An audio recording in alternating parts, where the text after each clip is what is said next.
I declare the agenda briefing open at 6 p.m. Good evening, councillors, staff, ladies and gentlemen.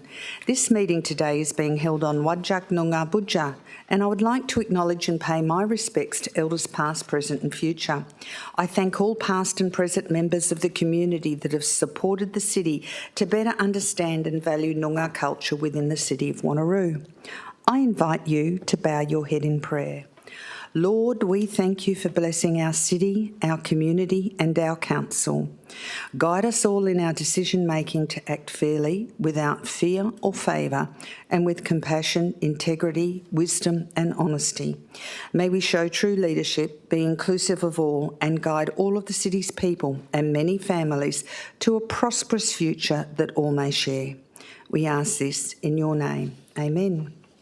Please note that the audio-visual proceedings of tonight's meeting will be live broadcast online with the exception of matters discussed behind closed doors.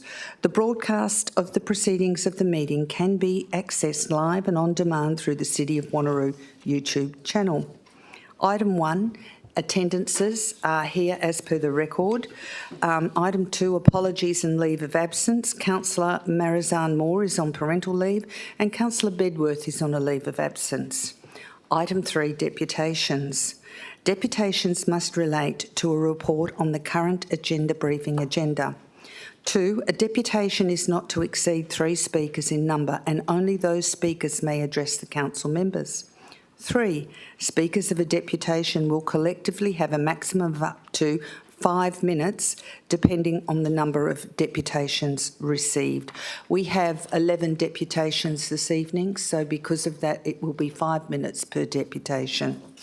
4, a deputation is to be in the form of a statement and no debate or discussion on the matter is to occur.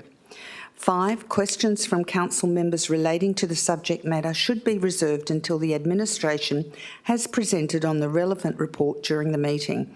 However, a point of clarification by a council member on a specific statement may be permitted.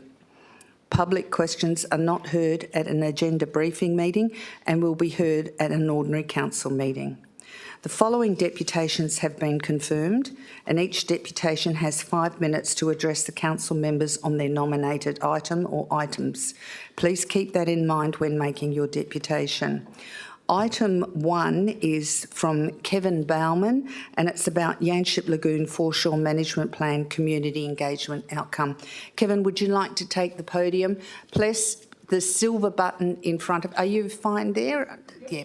Press the silver button in front of you and that'll turn your microphone on. And if you'd like to give us your deputation. Thank you. Thank you, Mayor. Excuse me. Yes, my name is Kevin Bowman. I'm a director of the trustee company that owns 74 Capricorn Crescent. It's held for the Bowman family. My father bought the property in 1956 and I distinctly remember because I'm of that age. And so we've had an opportunity to note how the vegetation and whatever else the beach has worked out since that time. My main query, is to do with a map that was presented to us and presumably the council's got it as well. And it's projecting basically where the water levels could be in the next 70 or 80 years, prepared by UDLA, who I noticed you've already appointed to do other work.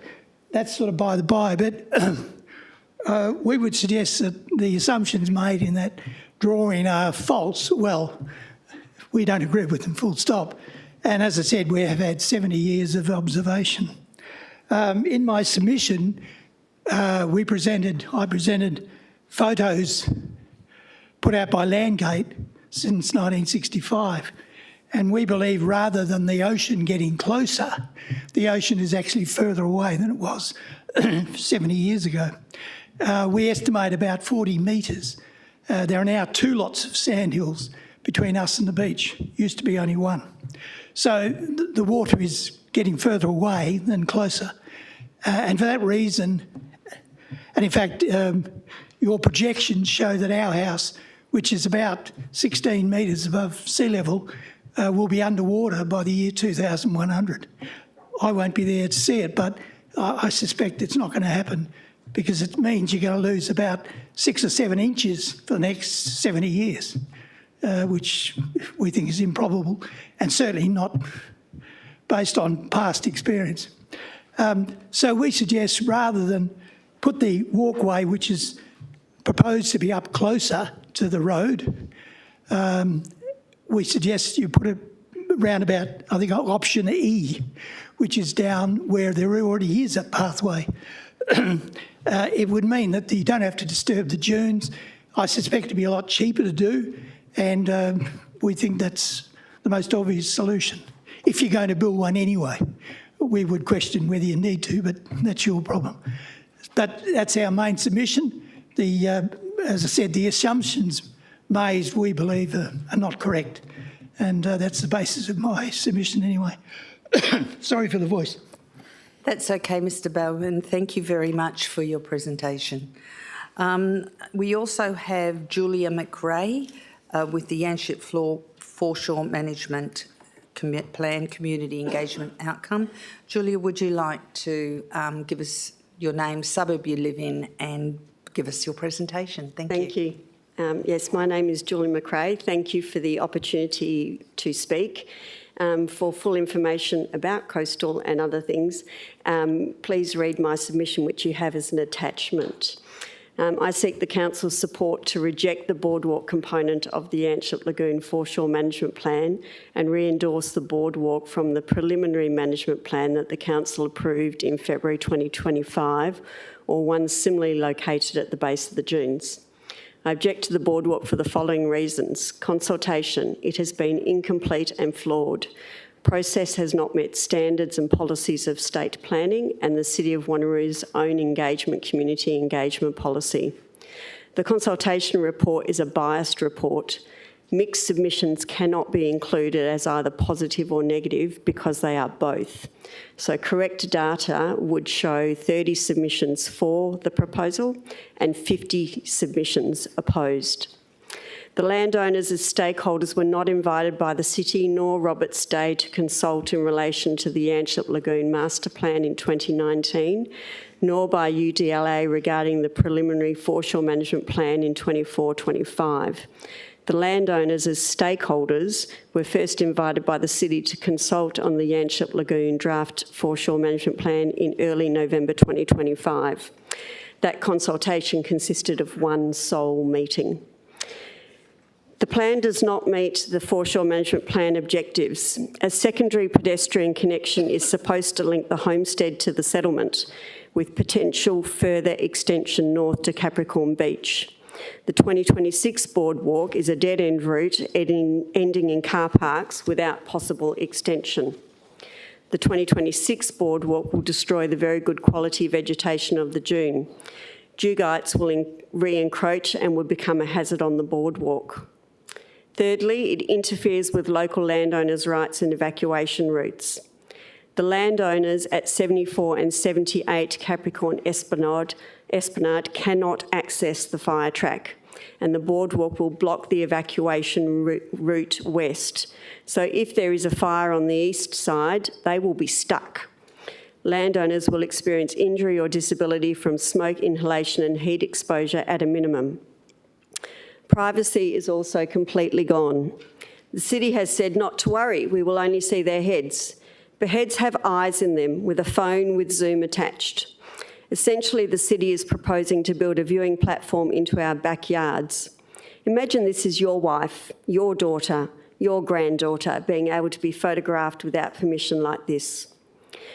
There is a high level of risk. The City states that it will accept medium to high level of risk in the areas of community, reputational, financial and commercial risk. Some of the risks are the release of asbestos with personal and public health consequences when the structures at 80 Capricorn Esplanade fail. A common law of nuisance claim where there is disturbance to the quiet and private lives of the residents. This deputation represents a third occasion of contact with the City to resolve matters before they become a dispute. The boardwalk will contribute to upskirting and image-based abuse by building a structure that allows for intimate images to be taken of landowners on their private property.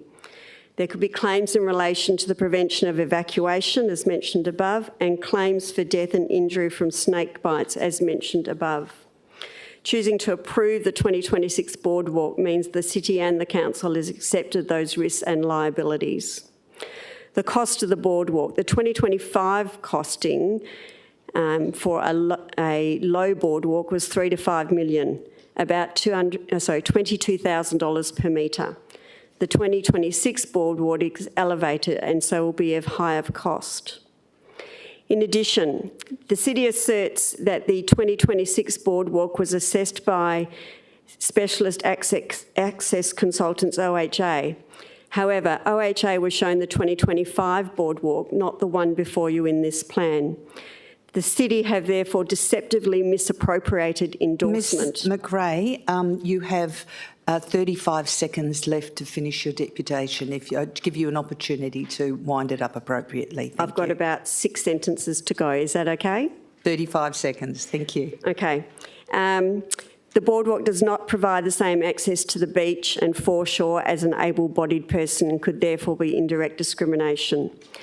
The boardwalk will destroy the last remaining area that Mary Lindsay created through her conservation activities. It will destroy the densest vegetation in this area when there is an area of degraded vegetation that could be used. This boardwalk, which is in your pack, is a boardwalk that meets objectives, avoids identified risks and liabilities, and is one that the landowners would likely approve. It takes account of the Aboriginal cultural and heritage area. Thank you, Ms and coastal McRae. You've risk. had your 5 minutes. Thank you so much.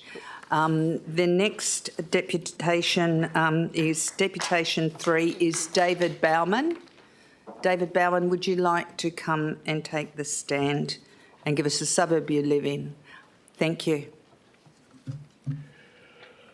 This is my deputation speaking on behalf of William Bowman, my son, who's the owner of 78 Capricorn Esplanade. William is stuck overseas at the moment. Thank you for the opportunity to present here this evening, and please read William's submission and his and my proposed alternative. Julie McRae, representing 74 Capricorn Esplanade, has presented a wide range of issues in relation to the proposed boardwalk, but in essence, the 2026 boardwalk does not meet the objectives of the foreshore management plan. Particularly with respect to location. Option E, the westernmost boardwalk option, was approved by Council in February 2025. It was a plan presented to the access and design consultants and developed following the UDLA consultation and design process. Correspondence from the City later said that option E was unlikely or highly unlikely because of coastal erosion and inundation and Aboriginal culture and heritage constraints. Talk about coastal erosion. There is no evidence for coastal erosion. In fact, the Landgate aerial photographs taken in 1965, 79, 1989 and 2019, which are in your handouts, has clearly shown that the beach has moved west. It's aggregated by more than 40 metres over the past 50 years. I am 83 years old, and I've had an ongoing interest in 74 Capricorn Esplanade since my parents purchased the property from Dame Mary Lindsay in 1956 and can confirm this aggregation. Inundation has also not occurred. Written correspondence received from the Department of Transport and Major Infrastructure showed that, in inverted commas, the Yanchep area to have a low risk of inundation over the next 25 years, and contour lines will support this. Aboriginal heritage. There are no specific sites of Aboriginal cultural and heritage significance in the foreshore area. Bear in mind that this area was underwater in 1965. However, in area 17599, the city has installed fencing structures within the option E area and the front sand dune, which is shown in the aerial photograph Yanchep Beach sand track, which is in your possession. So there is provision that structures such as a walkway along option E could be installed in a heritage area.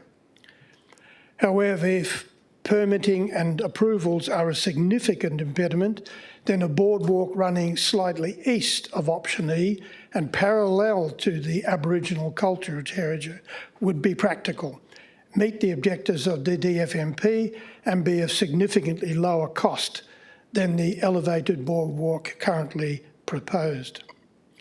Turning to cost, using the council-approved 2025 costings, after you prorate... Excuse me, Mr Bowman, you have 30 seconds left for you to finish your deputation. Oh, wait a minute and 20 seconds, just giving you a warning. Thank you. Turn your button back on again. Sorry, it turned off automatically. Thank you, sir. Thank you. Right, okay, Good. thank you. Using the council-approved 2025 costings, after you prorate costs of professional fees, project management fees, contingency and escalation onto the boardwalk base cost, the total cost is 9.1 million. The total distance of the boardwalk is 415 metres, which equates to $22,000 a metre. My son William, who is a project manager, can share the calculations with you. By contrast, a boardwalk based on option E, which is essentially at ground level, will be easier and cheaper to construct than the proposed boardwalk built on unstable, highly sloping ground. The difference in cost has been estimated about $5 million, and this difference could be better spent by the city in providing and maintaining facilities of more benefit to ratepayers. Some very specific reasons for choosing option E.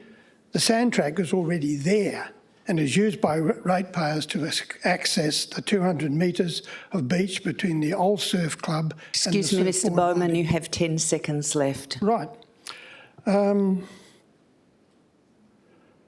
beach, I'll leave all the rest, believe that upgrading the present sand track, option E, will provide better value for City of Wanneroo ratepayers rather than an elevated boardwalk.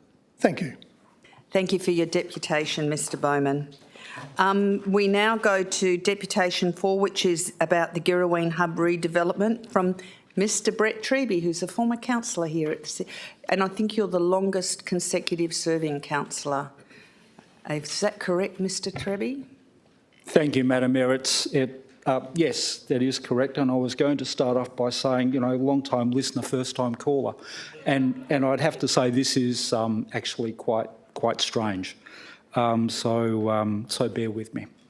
Good evening, Mayor Aitken, elected members and senior staff. Brett Treby, 14 Lagonda Place, Marangaroo. Thank you for the opportunity to address Council this evening regarding the Girraween Hub redevelopment and its significance to our local community. I'm very fortunate to serve as a trustee for both the Wanneroo Seniors Club and the Girraween Kandoola Senior Citizens Club, and it is in that capacity that I'm pleased to speak tonight in support of the officer's recommendation and on behalf of the Girraween Kandoola Seniors Club. At the outset, I would like to sincerely thank the City of Wanneroo staff for their commitment and diligence throughout the concept development stage of this project. In particular, I'd like to acknowledge Katie Russell for her outstanding work, not only for genuinely listening to the concerns raised by our seniors, but for thoughtfully translating those concerns into meaningful design improvements that respond to the specific needs of an ageing community.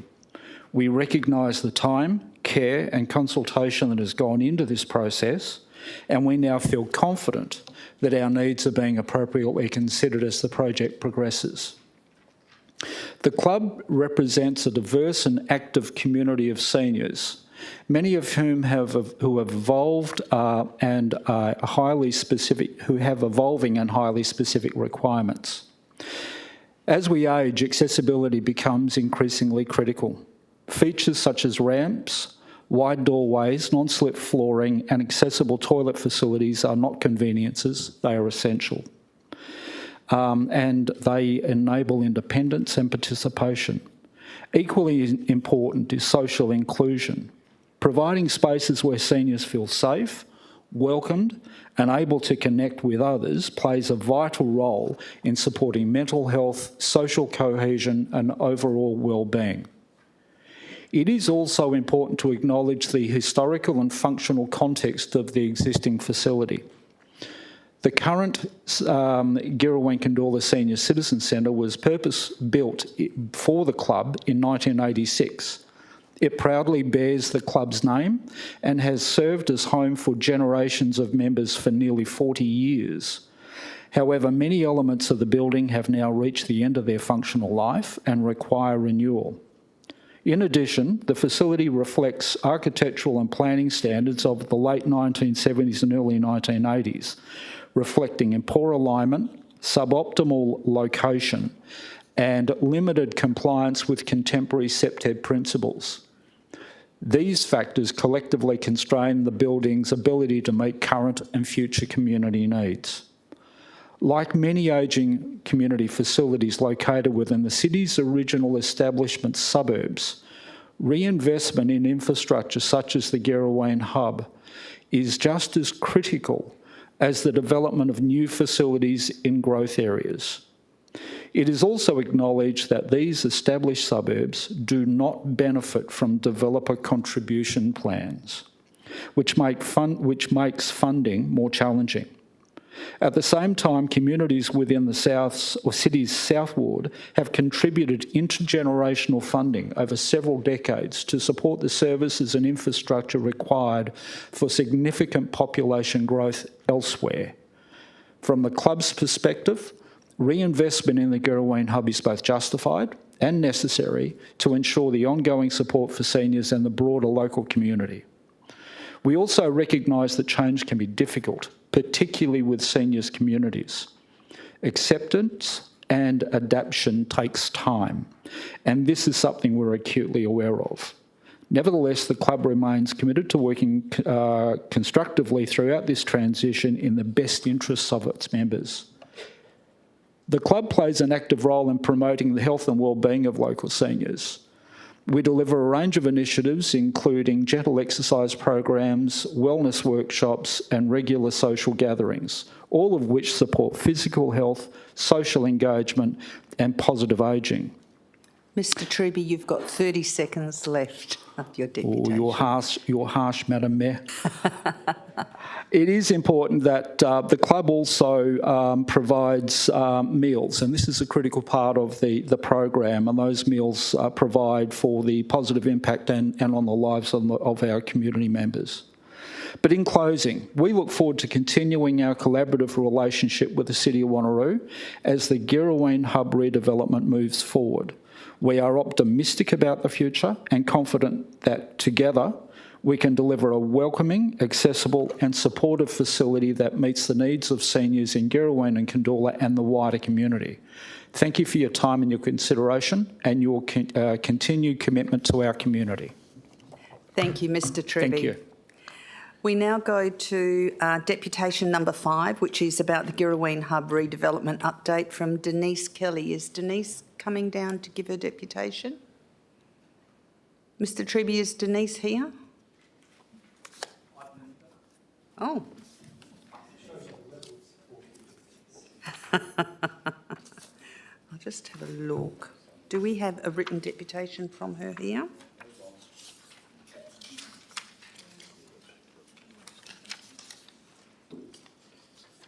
No.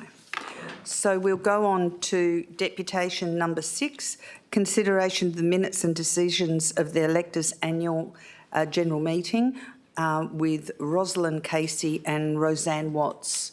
Would you like to come and do your deputation, remembering they are all 5 minutes this evening? Thank you.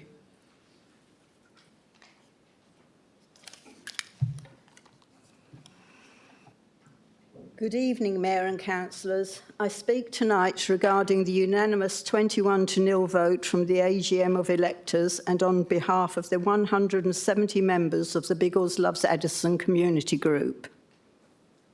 The issue is clear-cut. Any extension to the playing field means the destruction of remnant bushland and canopy trees.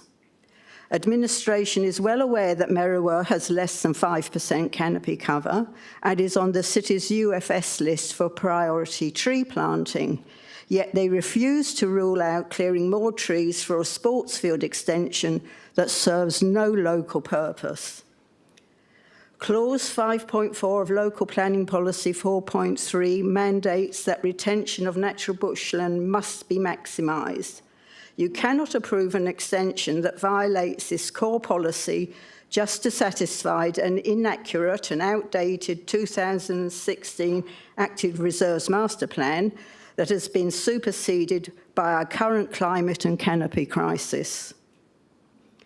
You cannot have a neighbourhood park that clears the very trees required by state policy to make that park accessible and comfortable for the local community.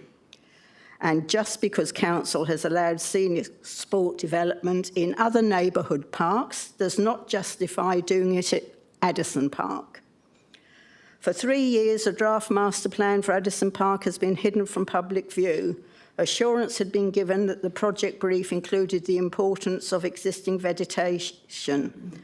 However, through a successful FOI external review, it was discovered the brief contained no special mention of tree retention and that the plan proposed a $4.5 million master plan that required the destruction of a large portion of remnant bushland and mature canopy trees, all to serve sporting interests from outside our local catchment.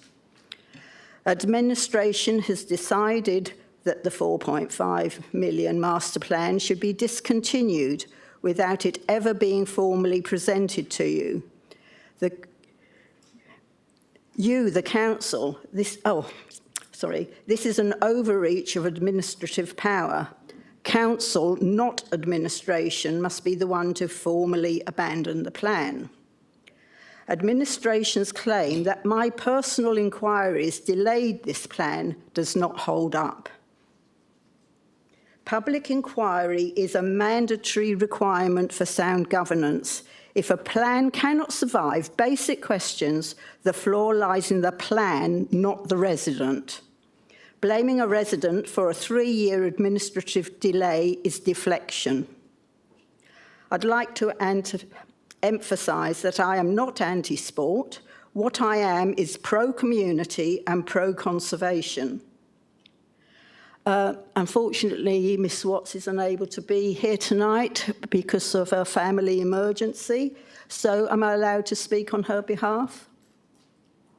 Yes, but because you're in the same deputation, you've only got 2 minutes to speak on her behalf.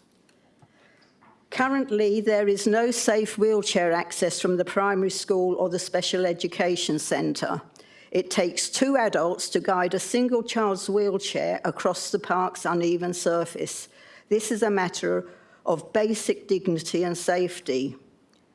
The existing toilets are locked. The nearest public toilets require crossing Baltimore Parade, a busy bus route.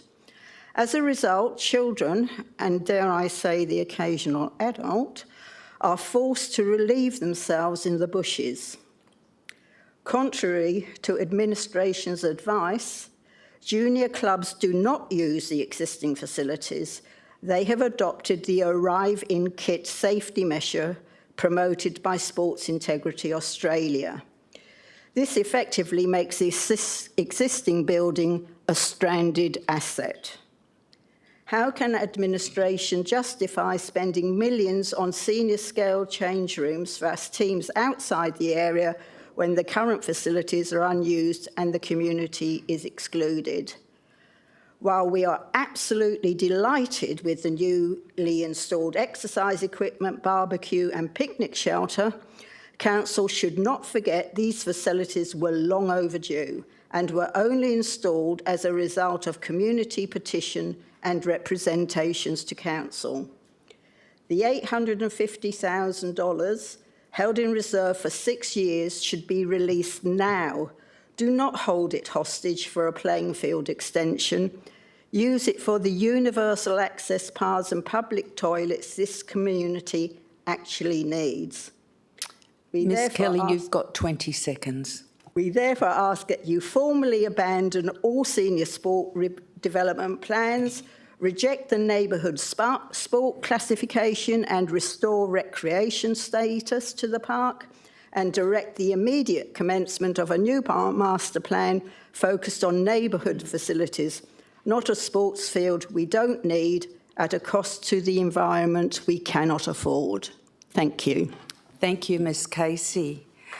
We now go to deputation number 7, which...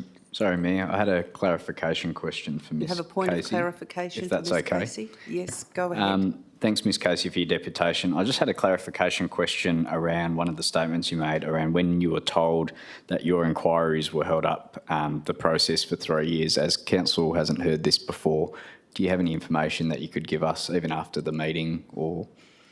It's in the administration's response to, in their report. Is that in the AGM report tonight? It's documented in the agenda for in this tonight's meeting. report. Thank you. Thank you. We now go to deputation number 7, consideration of the minutes and decisions of the electors' annual general meeting with Mr Michael Kayakob. Would you like to take the podium? Thank you. And remembering we've got 5 minutes. Thank you, Madam Mayor. Good evening, councillors, Madam Mayor, staff. To start off with, from the Mindarie Regional Council, subject to the agreement of the Mindarie Regional Council's member councils, landfill services at Tamala Park, estimated to cease 28-29, would be replaced by the provision of a waste-to-energy service at a facility south of the river. This would ensure that the nearly 800,000 people who currently depend on the existing landfill will continue to have their red bins collected and emptied each week. I don't know how this goes with the NRRP or whether there's a game of tag team going on, but something needs to be sorted out because people are running around not knowing what's going on. We are here again tonight to seek council approval of the AGM motions, particularly the legal funding, audit information and inquiry into the NRRP. The MRC appears to be going its own separate way, if we can believe that. The city's in receipt of a 700 signature petition. The city's failed to attract more than 150 attendees or respondents to its info nights. The waste industry is a regional issue, 7 member councils, yet administration is containing debate to only those areas directly affected by their actions. The community has outstripped the city in the exposure and awareness of this concealed process.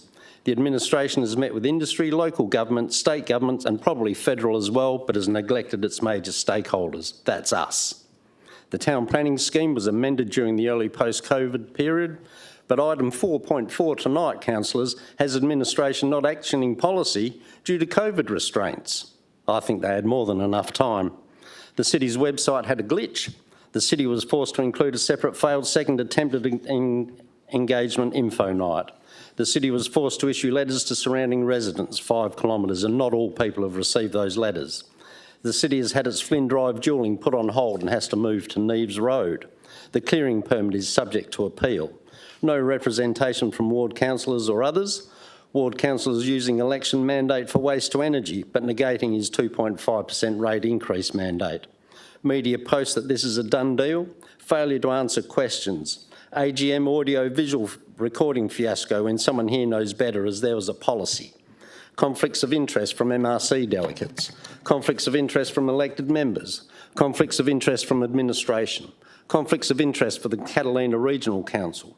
Conflicts of interest in the MRC. Possible future class actions over the sale of land meant for waste issues.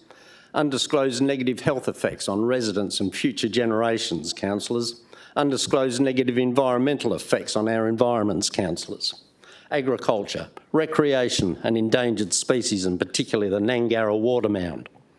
Shire of Swan refusing Hepburn East housing with the WAPC due to the Nangara Watermound conflict. It's our main drinking water supply, councillors. You should not be trying to pollute it. Failure to identify any other site than those in the Nirrubup area. Wasn't even looked at.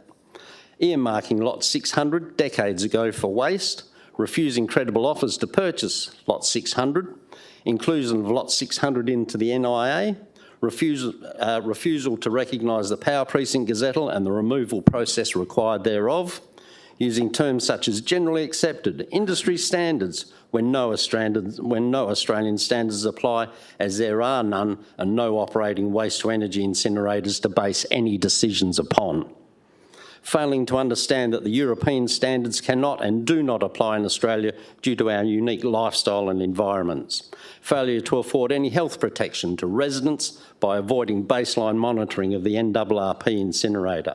Other countries are closing their waste-to-energy incinerators, councillors. We're not. You're planning another one.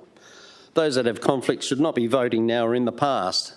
Those remaining need to establish a quorum, and those remaining should be looking at what has gone so very, very wrong with the city's biggest project ever.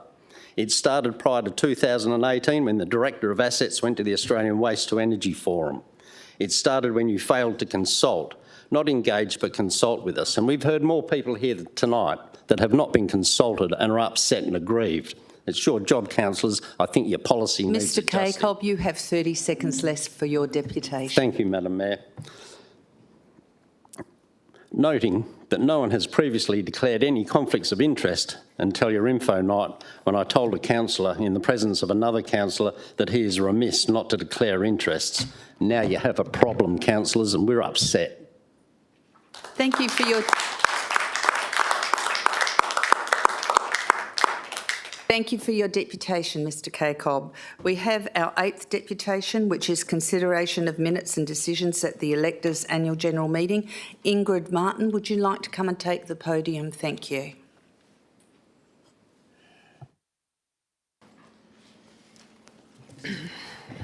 Hello. Thank you for accepting my deputation. My name is Ingrid Martin and I live in Carramar. I'm speaking today because the community delivered a clear and democratic instruction through the electors' motion 4.2, and the administrator's responses does not simply fall short, it actively undermines the intent of the vote. Electors voted 17-9 for a legal fund to support incorporated ratepayers groups. That is not symbolic, that's not ambiguous. This is a direct request for empowerment, transparency and fairness. Yet the administration's response reads like a brief, a defence brief for why the community should remain disempowered.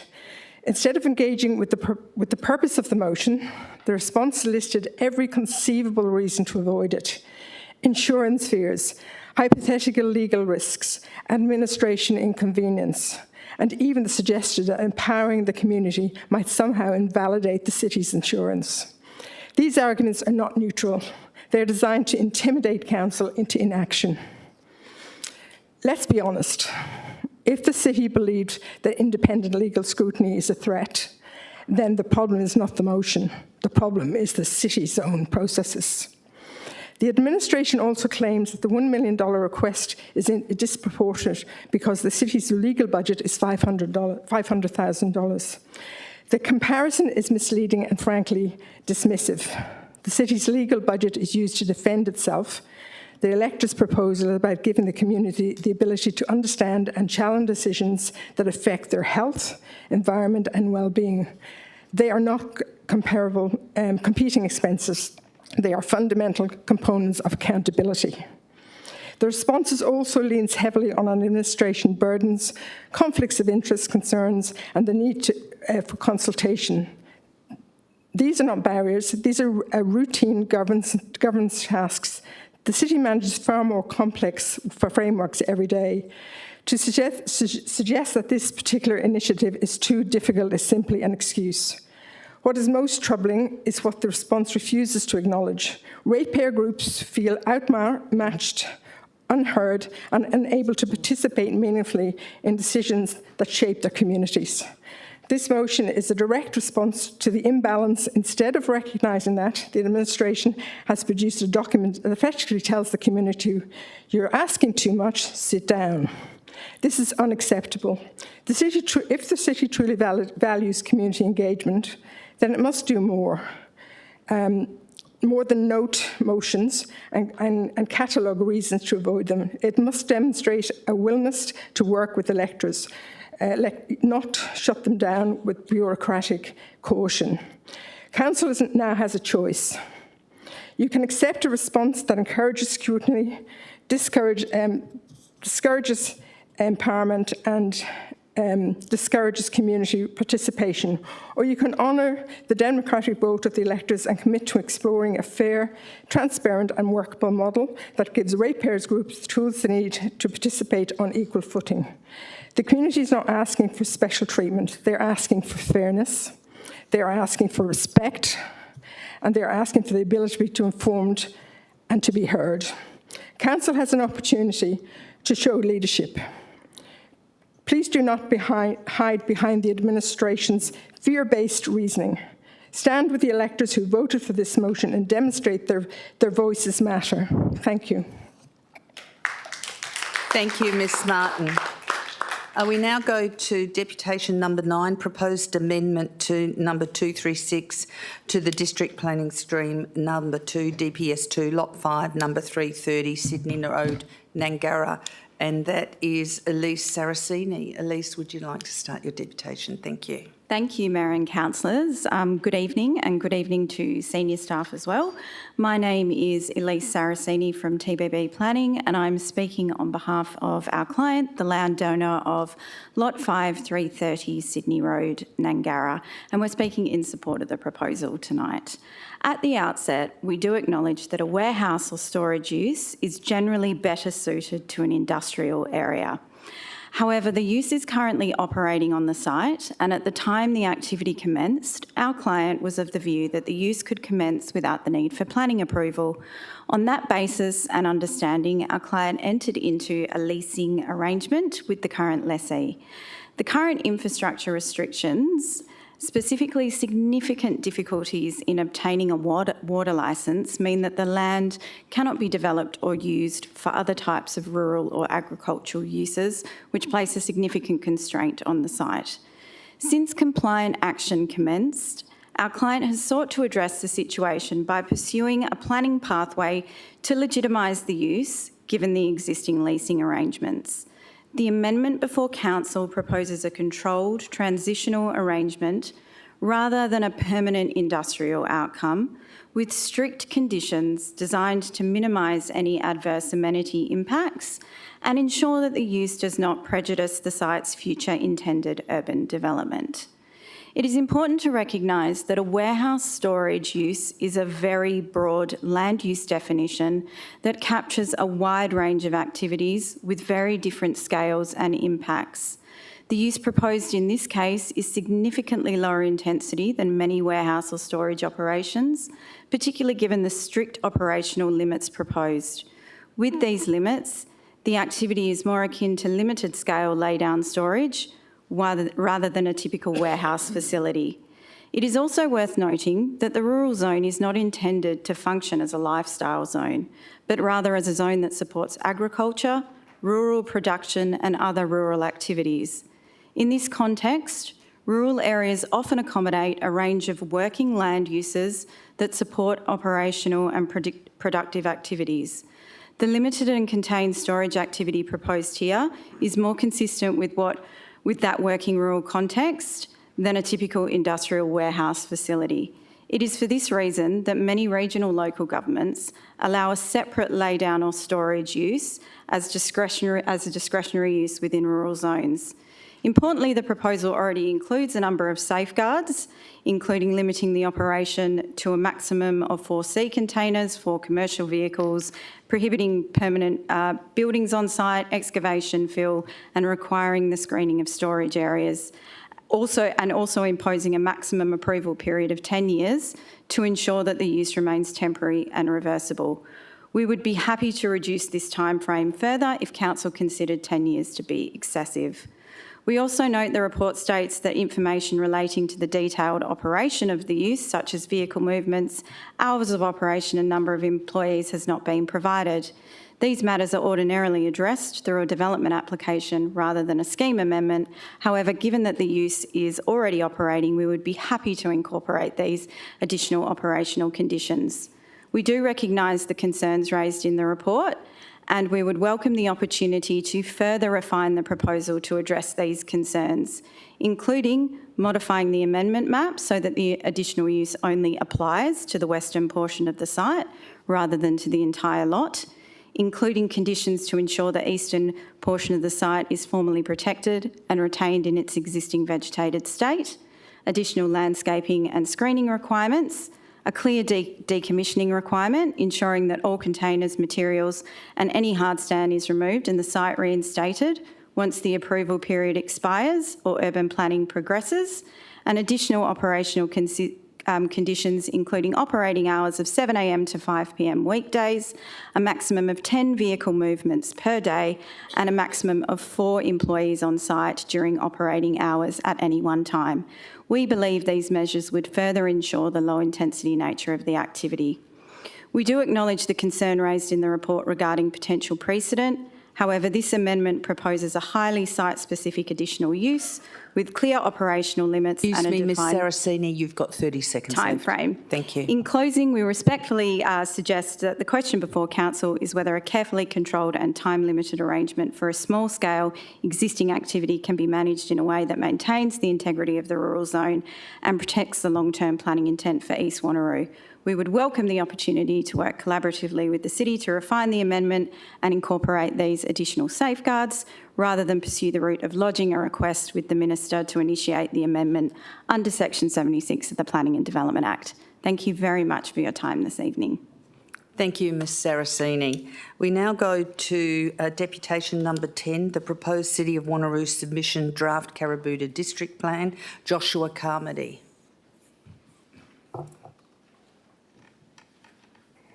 Sorry, Mayor. I have a declaration on this one. I think, is it appropriate for me to walk out of the room for this one? Yep. So I'll just make a quick go ahead. declaration of, sorry, one second, indirect financial pursuant to section 5.61. So I will remove myself during this discussion for this bit. Thank you. Thank you, Councillor Smith.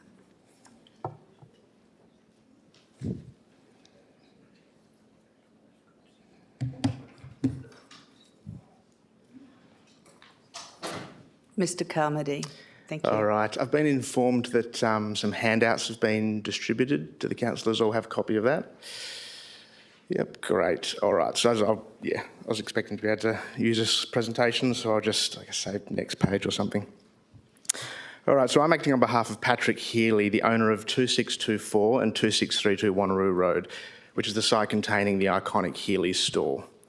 Now, the Healy store has been retailing fuel, convenience goods, groceries, farm auto parts, fertilisers and irrigation supplies for more than 50 years. Now, the Healys support the urban development that's proposed with the draft Carabooda District Structure Plan. However, they don't support the current draft because it excludes their own land holdings. Now, I just want to step you through the history of Healy's store and its contribution to the development of the Carabooda and Nowagup area. In 1961, a general store and a mobile fuel outlet was constructed on the current site, and in 1974, the Healys took it over and have been trading ever since as Healy's store. If you go to the next page, in 1977, Market Gardens were developing along Caraboorup Road, and the Healys expanded their store and constructed a new workshop to service farm machinery. Next slide. 1995, 2 decades on, agriculture in the area is diversified. It includes poultry and turf farms and plant nurseries. And Healy's store is playing a really important role in developing these market garden and these agricultural land uses. They're founding members of AgSafe Australia, and they provide training seminars and national accreditation for hundreds of local growers under the auspices of ChemCert WA. And they're also investing in, they invested in a new service station building, expanding the old one to cater for the growing traffic along Wanneroo Road. Next slide, 2004, again refurbishment of the store, and they're selling state-of-the-art irrigation systems to local growers and collaborating with the government on Waterwise on the farm programs to improve water efficiency. Next slide. By 2012, they have constructed new showrooms to accommodate additional trade supplies, dedicated seminar rooms, plant and nursery research facilities, and so on. Come 2023, and there's a major upgrade. By this point, as you can see, the suburban development is passing the area, continuing up the coast. Wanneroo Road and Romeo Road received major upgrades from a rural to an urban standard. And the next couple of slides just showed a comparison of how those upgrades significantly changed the amenity of the area, particularly around this particular service station. On the next page, the Healeys look to the future. They investigate a major commercial expansion. They look at the viability of putting an activity centre on the site with supermarkets, showrooms and fast food outlets. However, these are all uses which are currently prohibited under the local planning scheme, which only allows for rural development, and so those plans are placed on hold. Now, in 2024, the WAPC supports the urbanisation east of Wanneroo Road, and that should be great news for the Healeys, but there is a catch. And the catch is that instead of urbanising the entirety of what had been previously an agricultural area, the draft DSP is proposing that only the core rural zone be allowed to develop with urban development. And the transitional rural zone, which is where the Healeys are located, is proposed to remain a transitional rural zone. What is it transitioning to? From urban to rural to urban again? I'm not sure. It doesn't really make a lot of sense. Even worse, the district structure plan identifies a number of future activity centres within the DSP area, with the closest one barely 900 metres away. The DSP doesn't acknowledge the existence of existing commercial activity on our clients' land holdings. Now, our client's land holding is an obvious location for an activity centre. It's more visible, accessible, and it's serviced by existing infrastructure. Excluding it from the DSP does undermine good planning outcomes. It encourages ad hoc decision-making to occur at a later time. Now, the city's planning officers in their report to council do somewhat acknowledge that the current area of the DSP is inadequate, and they recommend including the road network, but not the properties along those roads, which is, I've never personally seen that before. And they recommend that the DSP do more to address things like the drainage into the Lake Nowgup and the protection of environmental assets, but they don't recommend that the actual wetland areas be included. Again, that's quite unusual. In my view, there's a simple solution, and I'm sorry, I forgot to keep saying next page. Excuse me, Mr Carmody, you've got 30 seconds. Great, I'll fit that exactly. Thank you. The simple solution is to expand the DSP area to include the additional area that I've shown on my slides, and to include our clients' land holdings. Our clients their business has been there for more than 60 years. They've been instrumental to the development of the area. They've invested in their business the whole time, but they're now being locked out of the future development of the area. And we ask that council support expanding the DSP to include their site and give them the same opportunities to compete and invest on an equal playing field. Thank you. I'm available for any questions. Thank you, Mr Carmody, for your deputation, and it was very enlightening. Thank you. We now go to deputation number 11, proposed City of Wanneroo submission draft Carabooda District Structure Plan, with Mr Nick Perrion and Jane Bennett. Mr Perrion, would you like to start your deputation? Thank you, Mayor Aitken and councillors. Thanks for the opportunity to present in respect of the Carabooda DSP. My name is Nick Perrignon and I'm a landowner in the Carabooda DSP area. We've worked diligently in partnership with your officers since the WAPC approved advertising of the DSP on the 29th of October 2025. In fact, we briefed council just over a year ago. We've enjoyed working with Chris Lee and his team, especially to make sure the details for future planning are being strategically established now in advance of the rezoning application, which will come back to council later this year. We expect to receive final approval from the WAPC in July 2026 for the DSP. Our goal is to establish the highest quality garden suburb ever created in Wanneroo, centred around a unique urban bushland conservation reserve. The project delivers over 250 hectares of conservation reserve and approximately 55 hectares of public open space. More than 30% of the land area is dedicated to green space.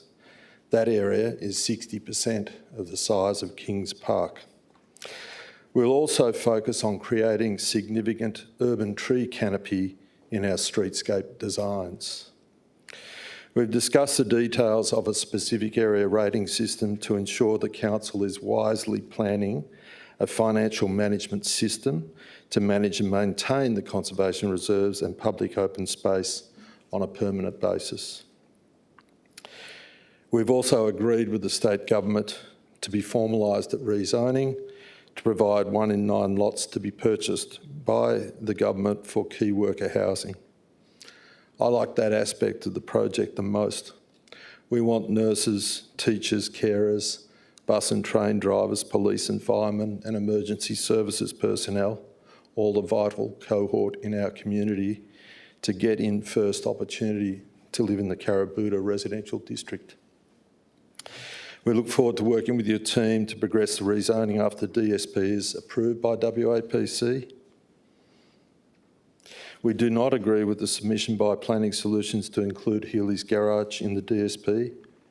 That location's over 1 kilometre distant from our closest boundary. It should be a separate planning application or rezoning application.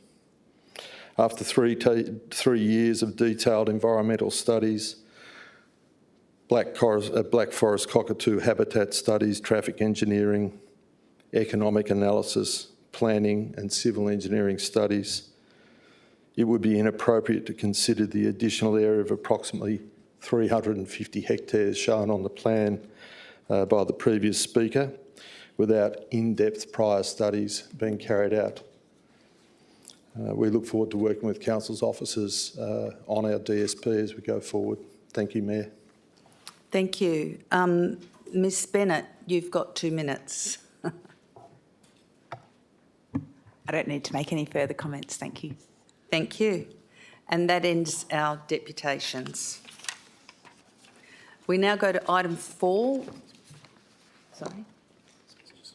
Oh, yes, Councillor Smith. Can we welcome Councillor Smith back to the chamber, please? Now we go to item 4, reports, planning and sustainability. Mr Brocconi and Mr Dixon.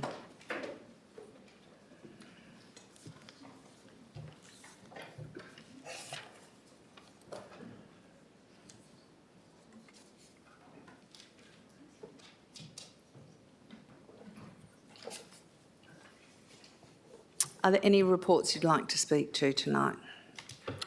Thank you, Mayor. Yes, there are 4 items on the Planning Sustainability from the Planning Sustainability Director on the agenda this evening. I wish to briefly introduce item 4.3 and welcome questions on the other items. Item 4.3 is the response and Sorry, submission. can you pause, please? I'll exit the room again. Thank you. We'll finish 4.3 by the time you come back, okay? Sorry.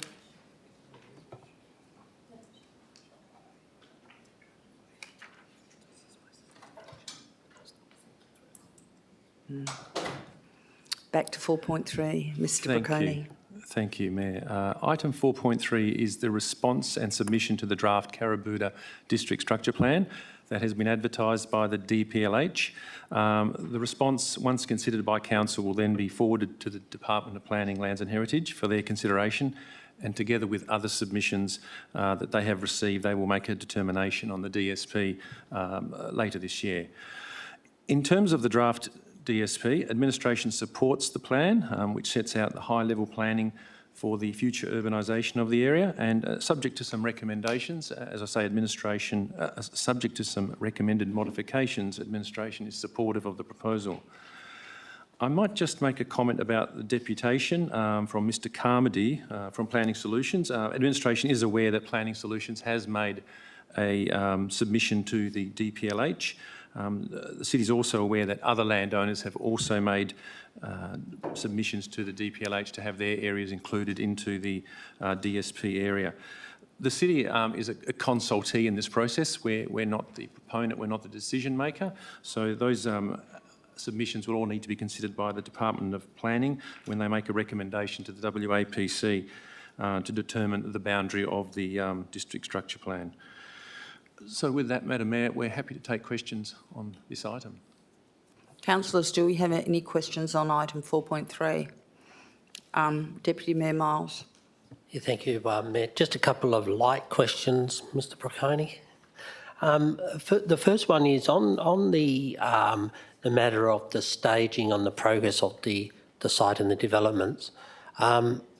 Is that just going to be up to the individual landowners whether they want to go ahead if they can or not, or is it going to be structured in such a way that it has to be done as per the report says on page 34? Mr Brocconi. Mr Dixon. Thank you, and through you, Mayor. So there is an indicative staging plan that's included within the district structure plan. That reflects, I think, the intentions of the proponents to progressively develop the site, noting that I think the intent is to concurrently develop the two larger areas, one to the south and one to the north of McLennan Drive. That's primarily driven, or in part driven by available infrastructure and also the intent of the proponents to deliver. That can change over time, but I think it's just a reflection of the intended stages at this point in time. Thank you, Mr Dixon. You have another question, Deputy Mayor Miles. Yeah, thank you. Just one more. As part of the recommendation, Mr Dixon or Mr Brocconi, in number 3, and whilst I do support the Conservation Management Fund, I'm trying to understand how administration is going to manage that. Is that going to be done under the planning area, under the subdivisional planning, or is it going to be under parks, or is it because obviously we haven't done one of those before, so I'm just keen to understand who within the organisation is going to have the lead on that. Mr Dixon. Thank you, and again through you, Mayor. So I think the intent in the district structure plan is that through a developer contribution plan, a collection of funds, about $1,000 is indicated, would be collected through a developer contribution plan, and that fund would be used to establish the conservation management development of that area, the maintenance, boundary, treatment and so on. In terms of the management of that, it would be an effort across most of the organisation. So collecting the funds would be through the planning team. The asset team would establish what maintenance would be required over a period of time, and then the implementation of that. There would be other teams across the city would also be involved, but essentially it would be a combined effort of different directorates and service units across the organisation. Thank you, Mr Dixon. Any other questions on item 4.3, councillors? Councillor Huntley. Thank you, Madam Mayor. I do notice that you've put a recommended modification in on page 48. The City recommends a regional investigation by state to address the food security. I'm just wondering what that would, what would need to be done and what effect that would have on this project. Mr Dixon. So firstly, it wouldn't have any impact in terms of the district structure plan. I think what we're asking is that there will be the displacement of some agricultural operations from this site. I think there has been discussion previously about setting up an alternative area potentially within State Forest 65 as an alternative location for displaced food growers from both East Wanneroo and also from the Carabooda area. We're asking that the state government take a lead on that to look at those investigations and see how viable that might be, noting that a lot of the food growers are already moving out to areas further north, Jinjin, and other locations north of the city of Wanneroo. The city's history, as councillors would be aware, is based on a lot of the food heritage within the city, and I think an expectation from councils previously is that we look at investigating how alternatives could be provided. Thank you, Mr Dixon. Any other questions on item 4.3? If there are no further questions on item 4.3, we'll welcome Councillor Smith back into the chamber, and then we will start working through from the top of the planning reports.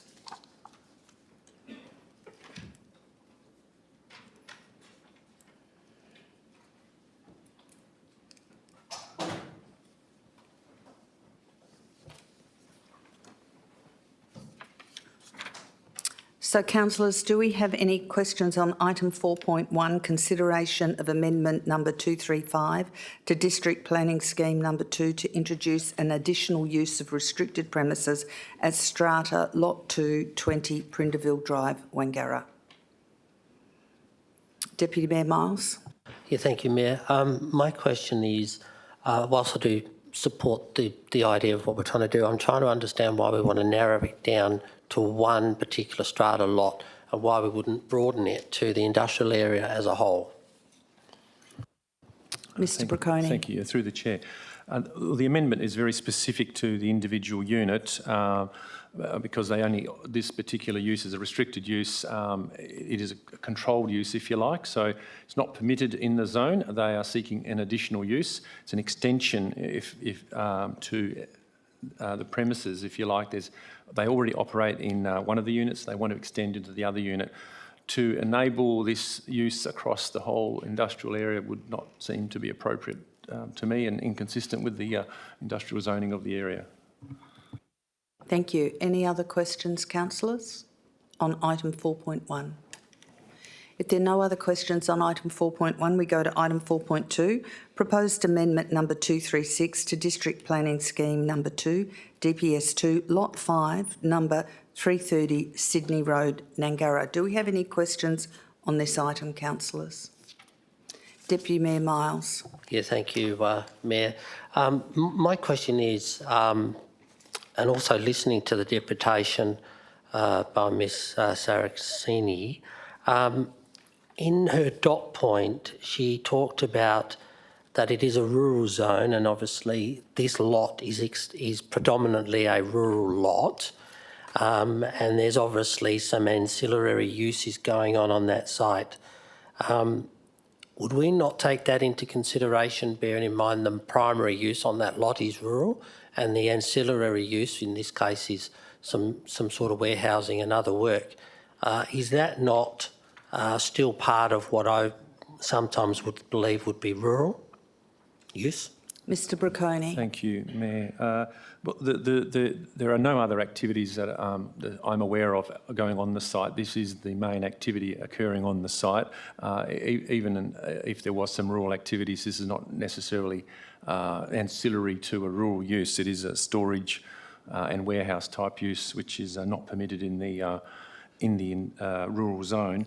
And I might take the opportunity to just remind Council that last year at the August meeting, they dealt with a similar proposal in Knight Road for an amendment for an additional use, and Council resolved not to initiate that amendment because of the inconsistency with the objectives of the rural zone. So this is really a similar use, and therefore it's not recommended to be approved by administration. Thank you, Mr Brocconi. Any other questions, councillors? Councillor Huntley. In the deputation, there was a suggestion that they were going to make some amendments. Would those amendments make a difference, and would we need to look at giving you time to negotiate that with the owner? Mr Brocconi. Thank you, Mayor. I don't believe it would make a difference. The modifications proposed, it's the first time I've heard of those proposed modifications. The use is still fundamentally incompatible with the rural use, so I don't believe there is any scope to negotiate those changes. Thank you, Mr Brocconi. Any other questions on this item, councillors? Deputy Mayor Miles. Just a request, if administration can then maybe just talk to the person that did the deputation and see whether they want to make some changes that may align with the use before we come back in a fortnight? Mr Bricconi? Yes, Madam Mayor, we can certainly have those discussions. Thank you. Are there any other questions on item 4.2? If there are no questions on item 4.2, we go to item 4.4, consideration of draft local planning policy 4.26, exemptions from development planning approval. Do I have any questions on item 4.4, councillors? There are no questions on item 4.4. We now go to assets. Thank you, Mr Bricconi, and your planning team, Mr Dixon, and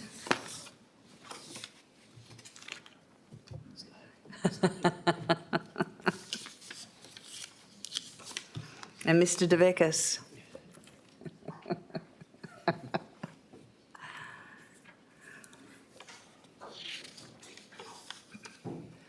Mr Singh, are there any items you wish to speak to before we get into this?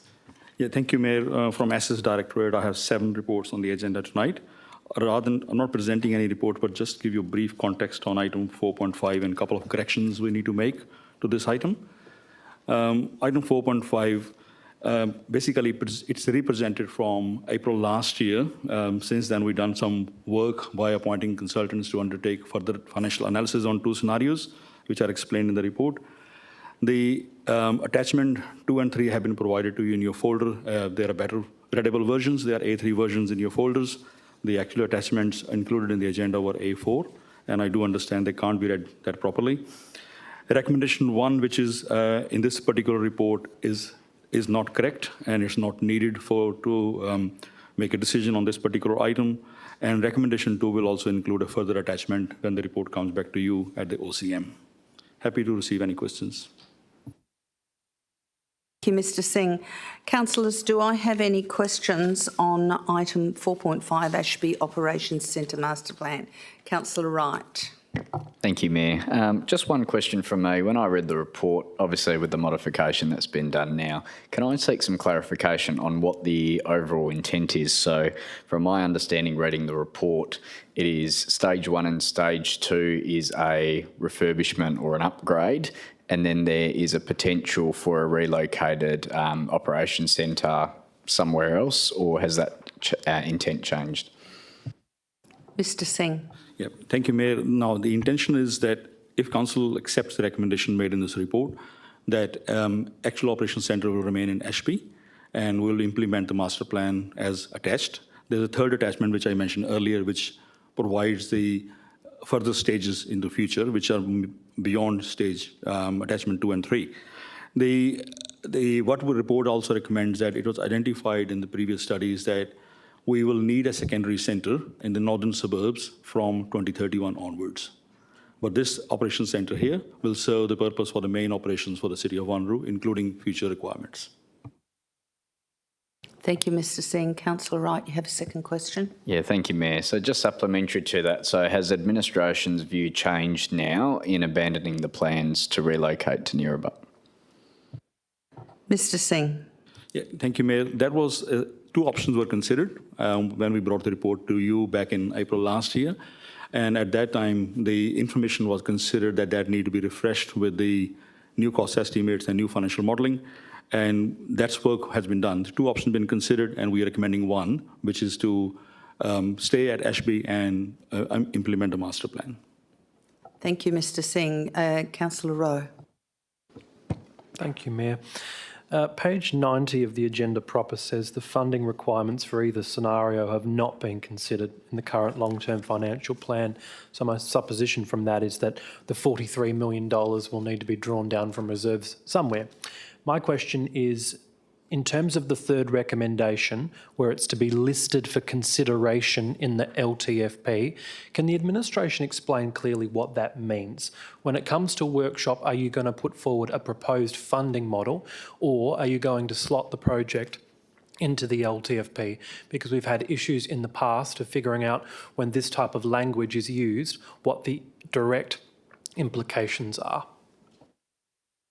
Mr Singh. Yeah, thank you, Mayor. The total requirement for this implementation of master plan is required over a 30-year period. So obviously LTFP is for 20 years. And we will be, again, and when I say word listing, that means that we'll list for council members' consideration as part of the decision making. So obviously council members will have the opportunity during workshop to ask questions on those listings, whether they are supported or not supported. And then if they are supported, then they'll go into the LTFP. Councillor Rowe. So the supplementary to that, the LTFP is a 20-year document, but the public document is a 10-year one, and the administration's indicated that the reserves drawdown would need to occur over the next 10 years.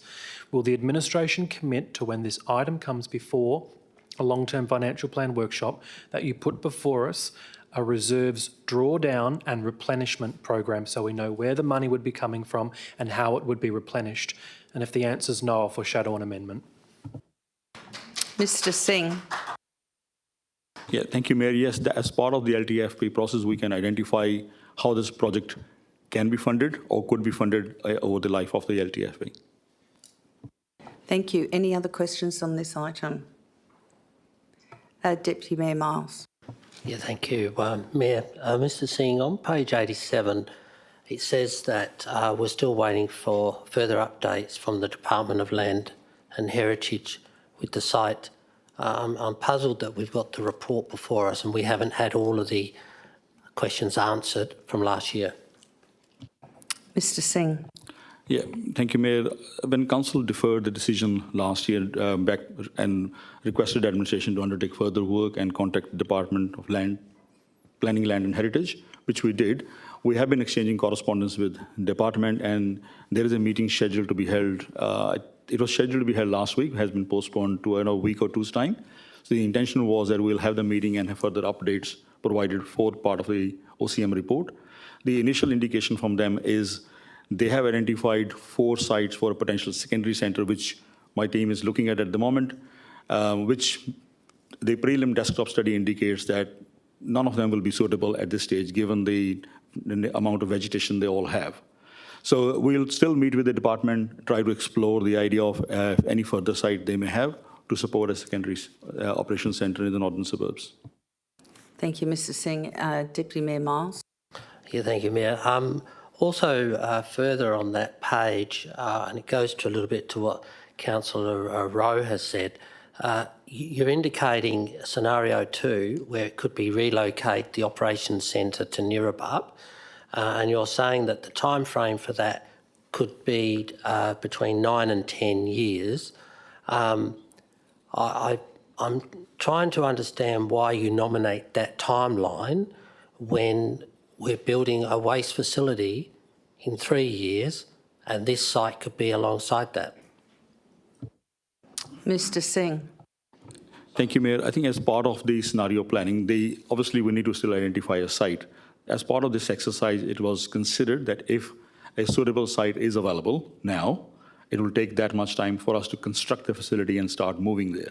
So it's going to be a gradual process in that sense to get to that point, to build, first of all, have the funding available to obviously get the land and then get all the approvals in place and then construct the facilities, which can be then used to start the operations at that site by that time.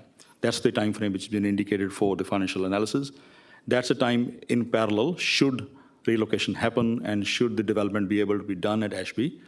The report outlines all the risks and the benefits for both options. Then before that, by that time, you can't vacate that premises. Then development will happen after that. Thank you, Mr Singh. Deputy Mayor. Yeah, thank you. On page 95 of the consultant's report proper, under the title approach, it seems that Mr Allen from ACL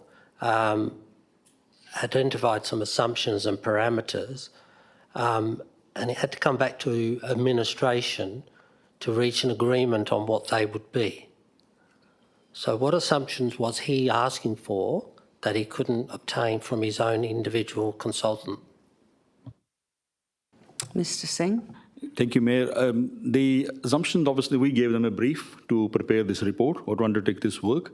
The brief was, in simple terms, was to look at the the previous reports done. The consultant who did the initial report, David Lanfield's report, and Praxis's business analysis report, we provided copies of both reports to them. Assumptions were on the basis of the defining the scope of their commission, that what work is required to be completed as part of this report. This report was primarily to look at the financial analysis of both options to provide us net present value, redo the cost estimates at high-level cost estimates, provide us net present values for both options, and then identify any high-level risks associated with the options. So that was the agreed scope for them to build this report. Thank you, Mr. Singh. Any other questions? Councillor Smith. Thank you, Mayor. I just wanted to follow up. So on page 88 of the report, it says in November 25, the city reached out to DPLH, and this was after it was referred or deferred in April, and it also said that a report was due back in December. Is there any reason why there was such a delay in contacting DPLH? Thanks. Mr. Singh. Thank you, Mayor. I think the first thing was we were wanting to initially undertake some work through the consultants to see which options are possible or not. And we had the initial quotes for that work were quite extensive. So we actually had to do those briefs and go to the market again to appoint a consultant. In parallel, at that time, we started to initiate discussions with the department, just to see whether realistically we can develop those options to provide information to council. Thank you, Mr. Singh. Any other questions on this? I'll go to Councillor Wright before I go back to Deputy Mayor Miles. Councillor Wright. Thank you, Mayor. I'm just looking at scenario 2 on page 88. Obviously, if the appetite of council was to relocate the Ashby Centre, the estimates that you've put in for developing new housing in Ashby, what level of appetite has that been set at? Is that a conservative amount that's been given to us based on land and house prices at the moment? Mr. Singh. Yeah, thank you, Mayor. Those assumptions are actually outlined in the ACI Allen's report. I'm just going to the page now. That's on page 105. So they have looked at the yield and the estimated revenue in that assumptions. Thank you. Deputy Mayor Miles. Yeah, I did want to skip a lot of these questions because I think I'll take them offline before we come back in a fortnight's time. But Mr. Singh, under the 4.2, which is the key findings and recommendations, the consultant has made it clear under that third, I guess, dot point, that the future of the AOC should be informed by a decision about which location best enables the city to deliver its operations over a long term. Now, we know that if this city is going to double in size over the next 15 years, that site in Ashby is not going to cope with that size of waste trucks at the moment. I don't know how many waste trucks you've got down there, but you're going to have to double that. So I'm trying to understand why administration is still wanting to use the AOC site as opposed to going into a larger site. It says in the report you need a minimum of 5 hectares, which is a primary school site worth of land. I'm just trying to understand why you wouldn't opt for the newer site, which would give you better work health and safety practices. Mr. Singh. Thank you, Mayor. The option 1, which is the master plan, that will address the requirements into now and into the next 30-year horizon. That's what the original report from consultant indicated. That's when the report also indicated that beyond 2031, we may need a secondary centre mainly to park some of the machinery on that site, not replicate the services which we have in Ashby, but to park. We did a bit of a look at the geography of the city of Wanneroo. From where we are in Ashby, a 15-kilometre radius gets us to city's southeastern boundary, which is Kundula bushland, to that corner, and takes us to the roughly halfway mark through the Elkimos area. So that's about 15.5 kilometres from Ashby. So that will cover predominantly this large portion of the city, plus the East Wanneroo development, which is coming along. Should we go to Nirabap, then we will have to expand that radius to 21 to get to Kundula, 21 kilometres to get to Kundula from Nirabap. That is not following the road network. That is crow's flight distance. It's like overall putting a circle around the area. And then that'll take us to Yanchep, still cutting out 2 rocks and north of Yanchep area. But that will be a further distance if we are in Nerabab. From that point of view, we discussed it when the report came previously, and it has been outlined in the documentation even now, that from Ashby, we are able to service a large portion of the city from distance point of view. And we will have the capacity to provide, accommodate growth requirements at that site. Thank you, Mr Singh. I'll give Deputy Mayor Miles and then go to Councillor Wright. Deputy Thank Mayor you. Miles. Just to follow up on that, Mr Singh, the report's indicating that this will be nearly 9 to 10 years to construct, providing there's funding available. So we're talking 2035 for this depot to be refurbished. What is and I know we've got a planner over here, but what is the estimated housing at 2035 in the city of Wanneroo? Mr Singh or Mr Bricconi? Thank you, Mayor. I'll have to take that on notice. I don't have those figures at hand. Thank you. So that is on notice. I'll now go to Councillor Wright. Thank you. Thank you, Mayor. I've just got one last question on this item. On page 109, I'm interested to hear from the General Counsel in regards to this item. The ACL Allen report recommends to Council that a high-level financial and feasibility analysis is required for this particular project, which also includes operating costs of a new facility under both scenarios. Have you provided any advice to the assets team in regards to this particular project and to Council around proceeding with this without undertaking that analysis? Is there risks to the city without having that information? Mr Singh. Thank you, Mayor. No, we haven't referred that to Governance or General Counsel for opinion on this particular matter. Just looking at that particular recommendation or note from ACI Allen, again, we provided this report also provides very high-level analysis and indicates the risks involved in scenario 2, which is on page before that. If Council has an appetite to explore further, yes, in that case, full feasibility can be commissioned. But knowingly, the scenario 2 carries a very high level of uncertainty and risk. That uncertainty is coming from a few things. One, having that land in Nerabab, obviously, if city can use its own land or lay our hands on a piece of land which can be developed, that's one. In parallel, Ashby Operations Centre is a crown land for civic purposes, which city's got operations center, which is for civic purposes. For that to develop, it has to go through the full planning approval cycle. That's where the time consumption will be coming in, and that's where the risk will come in. Would it get the approval or not? That's number one. And second is the Department of Lands has indicated when they set up the meeting, indicated that if a management authority, which being City of Wanneroo for this particular piece of land, does not need that crown land, it will go back to state's divestment portfolio. So there's no automatically a right on that one from City of Wanneroo to start developing. So department will have to divest that to us, to the city, before we can start the planning approval process. So there's that's where the high level of uncertainty and risk is coming. And that's the reason we haven't gone to the full feasibility and recommended to you was go with option 1, which means that we can use crown land for civic purposes for future as well. Thank you. Any other questions on this item? Councillor Berry. Thank you, Mayor. During what you've just explained to us, I think you said from 2031 onwards, we'd need a second centre. But then I think you also went on to say that the second bit would only be for storage only. Is that correct? Mr Singh.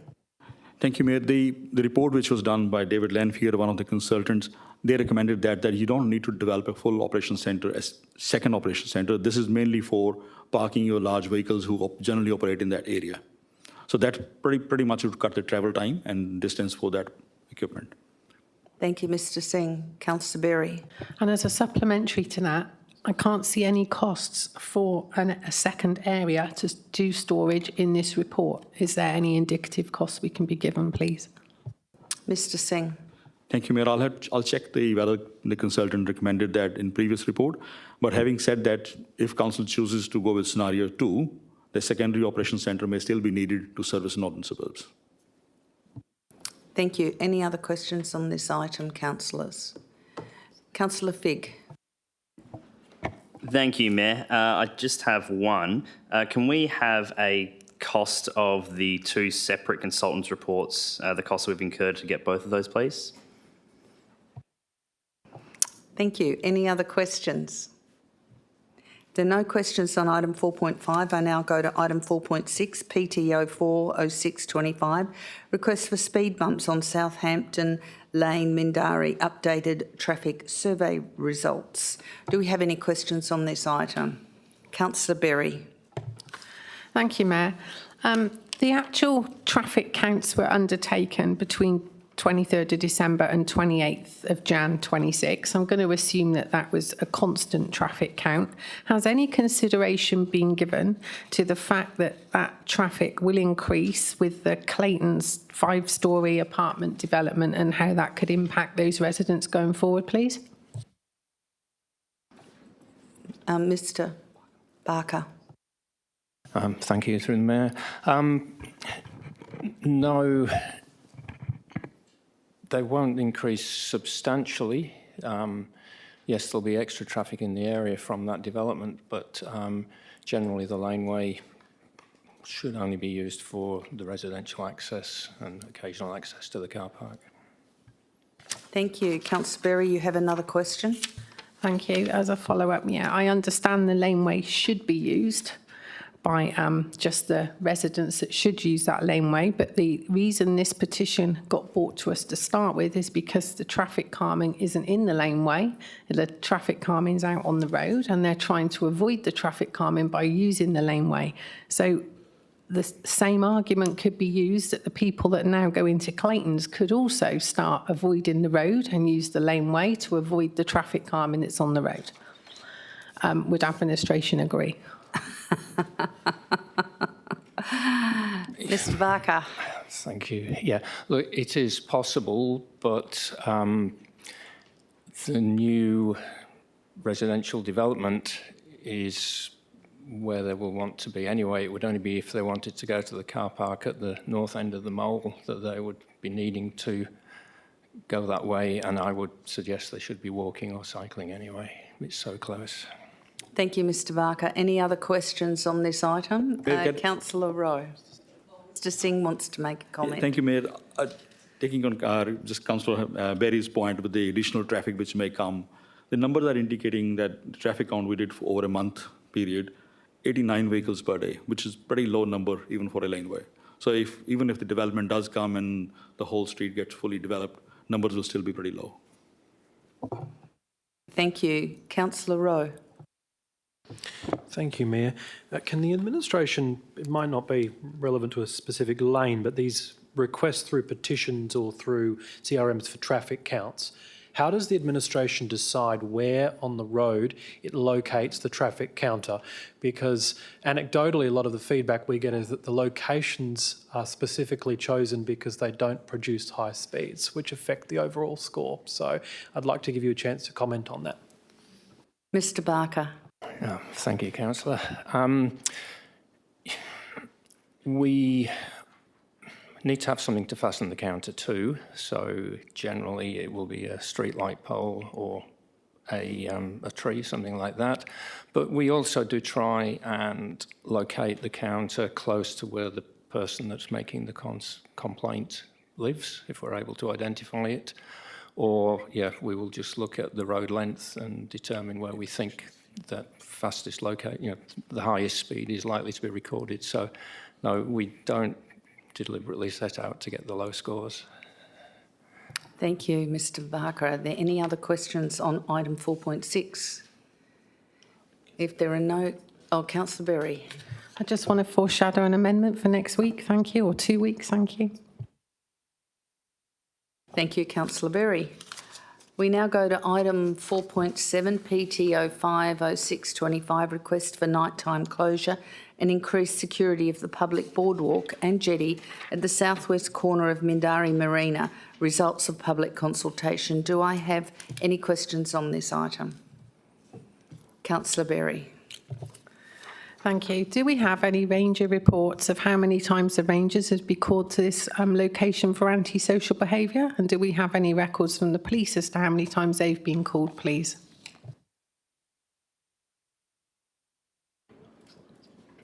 Thank you, Mayor. We did receive advice from our Community Safety and Emergency team that over the last 12 months, they indicated 2 reports of antisocial behaviour. Thank you. Any other questions on this item, councillors? Councillor Berry. Thank you. And just another one from me. The 138 submissions that we actually had, do we know how many of those were from people living around that boardwalk, or were they from further afield? Thank you.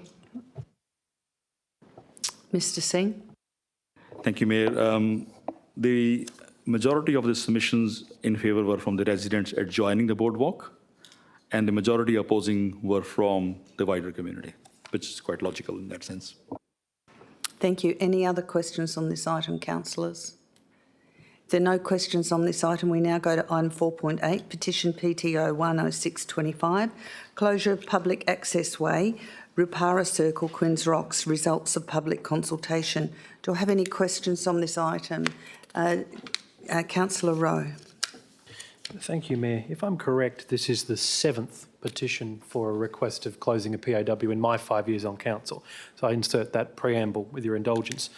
Are we developing as a city any strategic framework around prioritising the criteria when a PAW could be closed, similar to the model that has been developed by the City of South Perth? Mr. Singh or Mr. Barker? Mr. Singh. Yeah, thank you, Mayor. Yes, I do understand do acknowledge that it has been said before. We need to develop, we are listing some funding in next year's operating budget to appoint consultants to undertake that work. Councillor Rowe. And then the second question, Mayor, is when we receive a request like this, do we explain to the petitioner about, even if the request is successful, that it requires to go to DPLH or the West Australian Planning Commission, and even if successful, then the length of time it takes? And I note that former Councillor Treby's here. We approved a request for a closure of a PAW 2.5 years ago. It remains open to date. So do we communicate with our residents about the actual length of time taken and that the fact that the city is not the responsible authority? Mr. Singh. Yeah, thank you, Mayor. Not specifically, no direct engagement with the petitioners, but when the report comes before council for briefing sessions or council meeting, we do advise petitioners, and reports do explain the process. So this is the second report on this matter. The first report came last year when council asked us to initiate the process for closing this PAW. As part of that process, community engagement has been undertaken. That's the first step. So petitioners have been advised this report is coming before council. They were advised even last time, and the reports actually explain those steps. Thank you. Any other questions on this item? Councillor Figg. Thank you, Mayor. Have we assessed the need to take on a consultant for this, given Councillor Rowe's comments that another local government area is either in the process or has confirmed its own criteria or process for recommending closure of PAWs? Have we done a sort of desktop analysis as to whether we need that sort of consultancy work? Mr. Singh. Yeah, thank you, Mayor. The process for the PAW is quite defined through the state government departments, how that process will work. So if council supports a request from residents to initiate the process, the first step is to go to community engagement. I think what Councillor Rowe was saying earlier was to even before to get that point, we should have some criteria to test it. Should council then use that criteria to make a decision? So that criteria, we can have a look at South Perth. Does it explain that well for suits us in City of Wanneroo or not? If we think that still could be informing document for our own work as well. So we can establish that need and that if we need to go to consultants or not. But at this stage, we are thinking that we will need some advice. They can do research further away from City of Southworth as well. So if there are other councils who may have done this kind of work, so we can then bring it together to suit the City of Wanneroo. Thank you. Any other questions on this item, councillors? If there are no other questions on this item, we go to item 4.9, the Girraween Hub redevelopment update. Do we have any questions on that item, councillors? Councillor Rowe. Thank you, Mayor. Some of these questions are with notice. The first that I just want to ask is that does the administration remain committed to working with all of the user groups of the Girraween Hub facility through the ultimate construction process should this recommendation be successful? Mr Singh. Yes, Mayor, that's correct. We will continue to work with the user groups. Thank you. Councillor Rowe. The second question is, can the administration comment on the highly accurate statement that was made by the deputation that the Girraween and surrounding areas do not have access to DCP funds, that's developer contribution funds, in order to be able to renew their assets, and that any capital works are ultimately undertaken from municipal contributions or reserves? Mr Singh. Yes, Mayor, that's correct. No DCP applies to the already established areas like Girraween or Kandula, and any renewal work is funded from city's own sources of funding or any grants we can attract. Thank you, Mr Singh. Councillor Rowe. Final question, Mayor.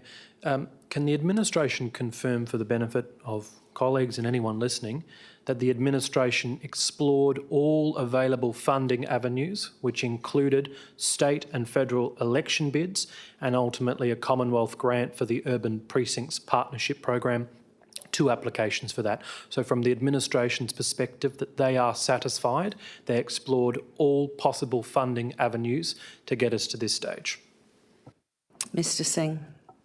Yeah, thank you, Mayor. Yes, Girraween Hub was city's on part of advocacy strategy. So obviously, as part of last year's elections, before that one, it was included as with the council decision to be one of the top advocacy projects. So at that time, we requested funding during the election campaigns from both sides of politics and from both state and federal government. And we were successful with one, with $5.5 million election commitment coming from the federal government. We also applied for grants through Urban Precincts program of federal government and had 2 applications, both were unsuccessful. When you say all, there could be other possibilities, but we don't know how many grants program will apply to this particular project. That one we thought we had a better chance, that's where we applied. Thank you, Mr Singh. Any other questions on this item? Councillor Figg. Thank you, Mayor. I'm just looking at the mention of the Lottery West grant application, and I just wanted to check whether that amount, which he has indicated to be between 2.7 and 3 million, would be applicable to the projected project cost of around 30 million, or if that is additional to the 30 million, fit out or something like that. Mr Singh. Yeah, thank you, Mayor. If we get that funding, that is part of 30 million or 30.5 million total project cost. That will mean that we'll have to draw down less from city's own funding sources. Thank you. Any other questions, councillors? Councillor Rowe. Just one more, Mayor. Is the city still having active ongoing conversations with adjoining landowners such as Summerfield Shopping Centre in terms of their intentions for what they will be doing as part of this development? So is the administration still having active conversations? Thank you, Mayor. I'll Singh. defer that to Mr. Ford. Mr Ford. Thank you, Mayor. Yes, we are having conversations with them. As part of this project now, we're also upgrading Patrick Court. So the frontage that leads onto our project and leads onto the shopping centre itself is crucial so that those pathways are aligned. They've done some initial concepts and haven't sort of pulled the pin just yet to get going on it, but we're continuing to work with them to make sure that the two are aligned. Thank you. Any other questions on item 4.9? Councillor Seif. Thank you, Madam Mayor. Just seeking a clarification. There's been a couple of good questions by Councillor Rowe about maintaining lines of communication with stakeholders. So it's not numbered in this document, but it was in our forum that there was 25 stakeholders. So I just want to check that when you're saying yes, we'll maintain the lines of communication open, we're talking about that number 25 stakeholders. Ms Searle. Yes, through the Mayor. Yes, that's correct. There's 25 users and hirers of that facility. Thank you. Any other questions on this item, councillors? If there are no other questions on this item, we now go to item 4.10, PTO 11125, response to petition deterioration of verges and smaller parks, Alkimos Beach and Alkimos Vista. Any questions on that item, councillors? Councillor Coetzee. Thank you. Because irrigation isn't allowed under the Northwest Corridor Water Supply Scheme, what alternative landscaping or maintenance methods are being used to stop the verges from worsening? Mr Singh. Mayor, I'm going to refer that to our Acting Manager, Parks and Conservation Management, Mr. Chris Langsford. Mr Langford. Thank you, Mayor.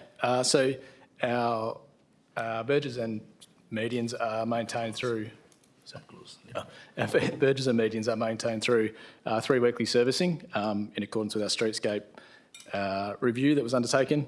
They're maintained through mulch top-up, vegetation, and all vegetation has a 2-year establishment period. So the thought is that that vegetation establishes to the right point before the city takes handover from the developer. Thank you. Councillor Coetzee. Residents are worried about the verges getting worse. Is the current 17 times a year maintenance schedule still enough, given the water restrictions and landscaping style? Mr Langford. Thank you, Mayor. Yes, we believe the current schedule of 17 times per year addresses all the hazards within the verges, the safety risks, and provides acceptable level of amenity to the community. Councillor Coetzee. Were the safety risks identified during inspections at Bathurst Park and Leatherback Park, and what actions are taken to address them?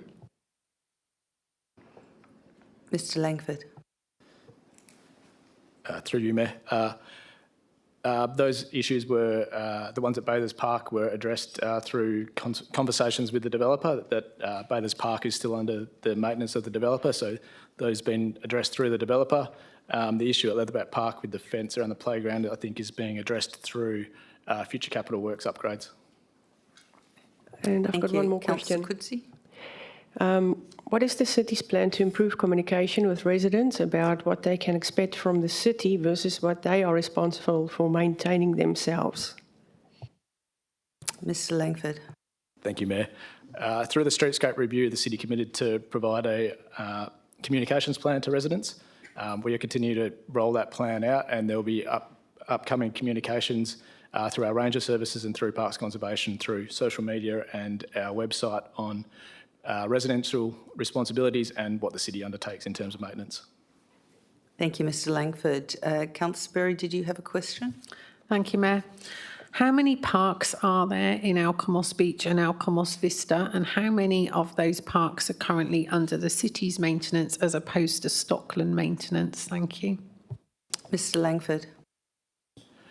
Thank you, Mayor. I'll have to take that question on notice. Any other questions on this item? Councillor Berry? One more. On page 156, it says about coastal erosion at Bathurst Promenade Beach. Has this been added to the city's coastal erosion for us to be keeping an eye on going forward? Thank you. Mr Singh? Yeah, thank you, Mayor. Can I just request Councillor Berry to point out which section you're looking at? On page 156 at the top, it said Stockland advised that coastal erosion at Bathurst Promenade Beach access has been addressed.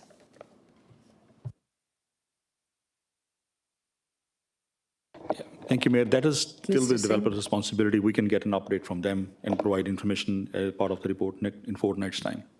Councillor Berry? So when all that development is finished and Stockland are not there and it's part of the City of Wanneroo's responsibility, will that be another area of coastal erosion that we're going to be expected to keep an eye on and maintain? Thank you. Mr Singh. Thank you, Mayor. As part of the handover, we'll be asking for a management plan from the developer for that specific site, and then we can then put a plan in place in line with that one. Thank you. Thank you. Councillor Figg. Thanks, Mayor. I've just got a few. with the 17 17 maintenance periods that are scheduled each year, do they include mulch top-up as well as clearing dead vegetation and things like that? Mr Langford. Mulch top-up is done as a scheduled maintenance. It's not done as part of the 17 times a year. It's another project outside of that. Councillor Figg. Thank you. Is there any merit in administration's opinion to extending the handover from a developer to the city? I know there'd be a pretty extensive period of consultation with developers for that by an extra, X number of years. Mr Brocconi. Thank you, Mayor. The standard subdivision condition for maintenance is usually 2 summers. So I think you could negotiate with the developers and ask them if they'd be interested in extending their period of maintenance, but I'm not sure what response we'll get. Councillor Figg. Thank you. Subsequent to that, I guess, is there scope for the city to include that in our subdivision approval process, or is that entirely up to the WAPC? Mr Brocconi. Thank you, through the Mayor, through the Chair. Yeah, the conditions, responsibility for subdivision are the WAPC. We recommend conditions, but it's up to the WAPC what conditions they actually apply. Councillor Figg. So thank you, Mayor. I know that our landscaping team has worked pretty hard to make sure that developers are aware of our expectations and our limitations when we do get handover of assets. Has there been progress or success in us ensuring developers use more drought-tolerant species and perhaps don't plant to a standard that is unable to be maintained by us given our restrictions with water? Mr Singh. Thank you, Mayor. Mr. Langsford is involved in the whole process through our land development as well in providing advice. So he just indicated that our specification for landscape work done by developers specifies all those requirements. Thank you. Any other questions, councillors? If there are no other questions, we now go to item 4. Oh, sorry, Deputy Mayor Miles. Yeah, just quiet over here. Can I just ask a follow-up question, Mr Singh, Mr Langsford? We did approve for service levels to be 17 times a layer, obviously parks, gardens and also the verge streetscapes. Is it possible that we can publish by suburb or by ward when those are taking place? Because we do, as councillors, quite often get complaints about verges being overgrown and not whippersnippered down or whatever. And I think if we can have an indication when the team's coming through a particular suburb, it probably would help with the communication. Mr Langford. Thank you, Mayor. We're currently working through our GIS system to have the ability we have all our streetscapes and parks mapped in our GIS, so we're looking to have the ability to have a column in that updates internal staff and elected members with when next rotations are happening through the GIS system. So you'll just click on a park and it should tell you when the next rotation is due. It's a work in progress. Any other questions, councillors? If there are no other questions, we go to item 411, PTO 41125, response to petition proper maintenance of Picasso Park, Alkimos. Do I have any questions on this item? Councillor Coetzee. Thank you. Was the irrigation system in full working order at the time of handover from Lend-Lease? And if so, were any defects identified or rectified before the city assumed responsibility? Mr Langford. Thank you, Mayor. Yes, at the time of handover, administration undertakes a handover process with the developer, and through that we go through the entire irrigation system to ensure everything's up to specification and is still operating as it was at practical completion. My understanding at Picasso Park, this was the case as well. Any other questions? Councillor Coetzee. One more question. Residents raised safety concerns about the condition of the grassed areas. Has the city identified any safety risks, and what measures are in place to ensure that the parks remain safe while recovery continues? Mr Langford. Thank you, Mayor. Yes, at the time we did identify some potholing through the park drying out. They were addressed through top dressing, and we've implemented a turf rectification program that, as you can see in the attachment photos, the condition of the turf has vastly improved and those safety concerns have now gone. Thank you. Any other questions on the petition for the maintenance of Picasso Park. Councillor Figg.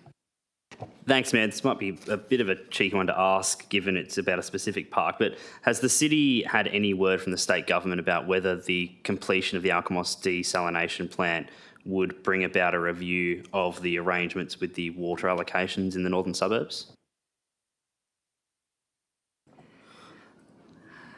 Oh, Mr Bricconi. No, I don't. Through the chair, no, I'm not aware of any such discussions. We can take that on notice and see what information we can uncover. Thank you, Mr Bricconi. There are no other questions on item PT 041125. We now go to Community Place. And thank you, Mr Langford. Thank you, Mr Singh.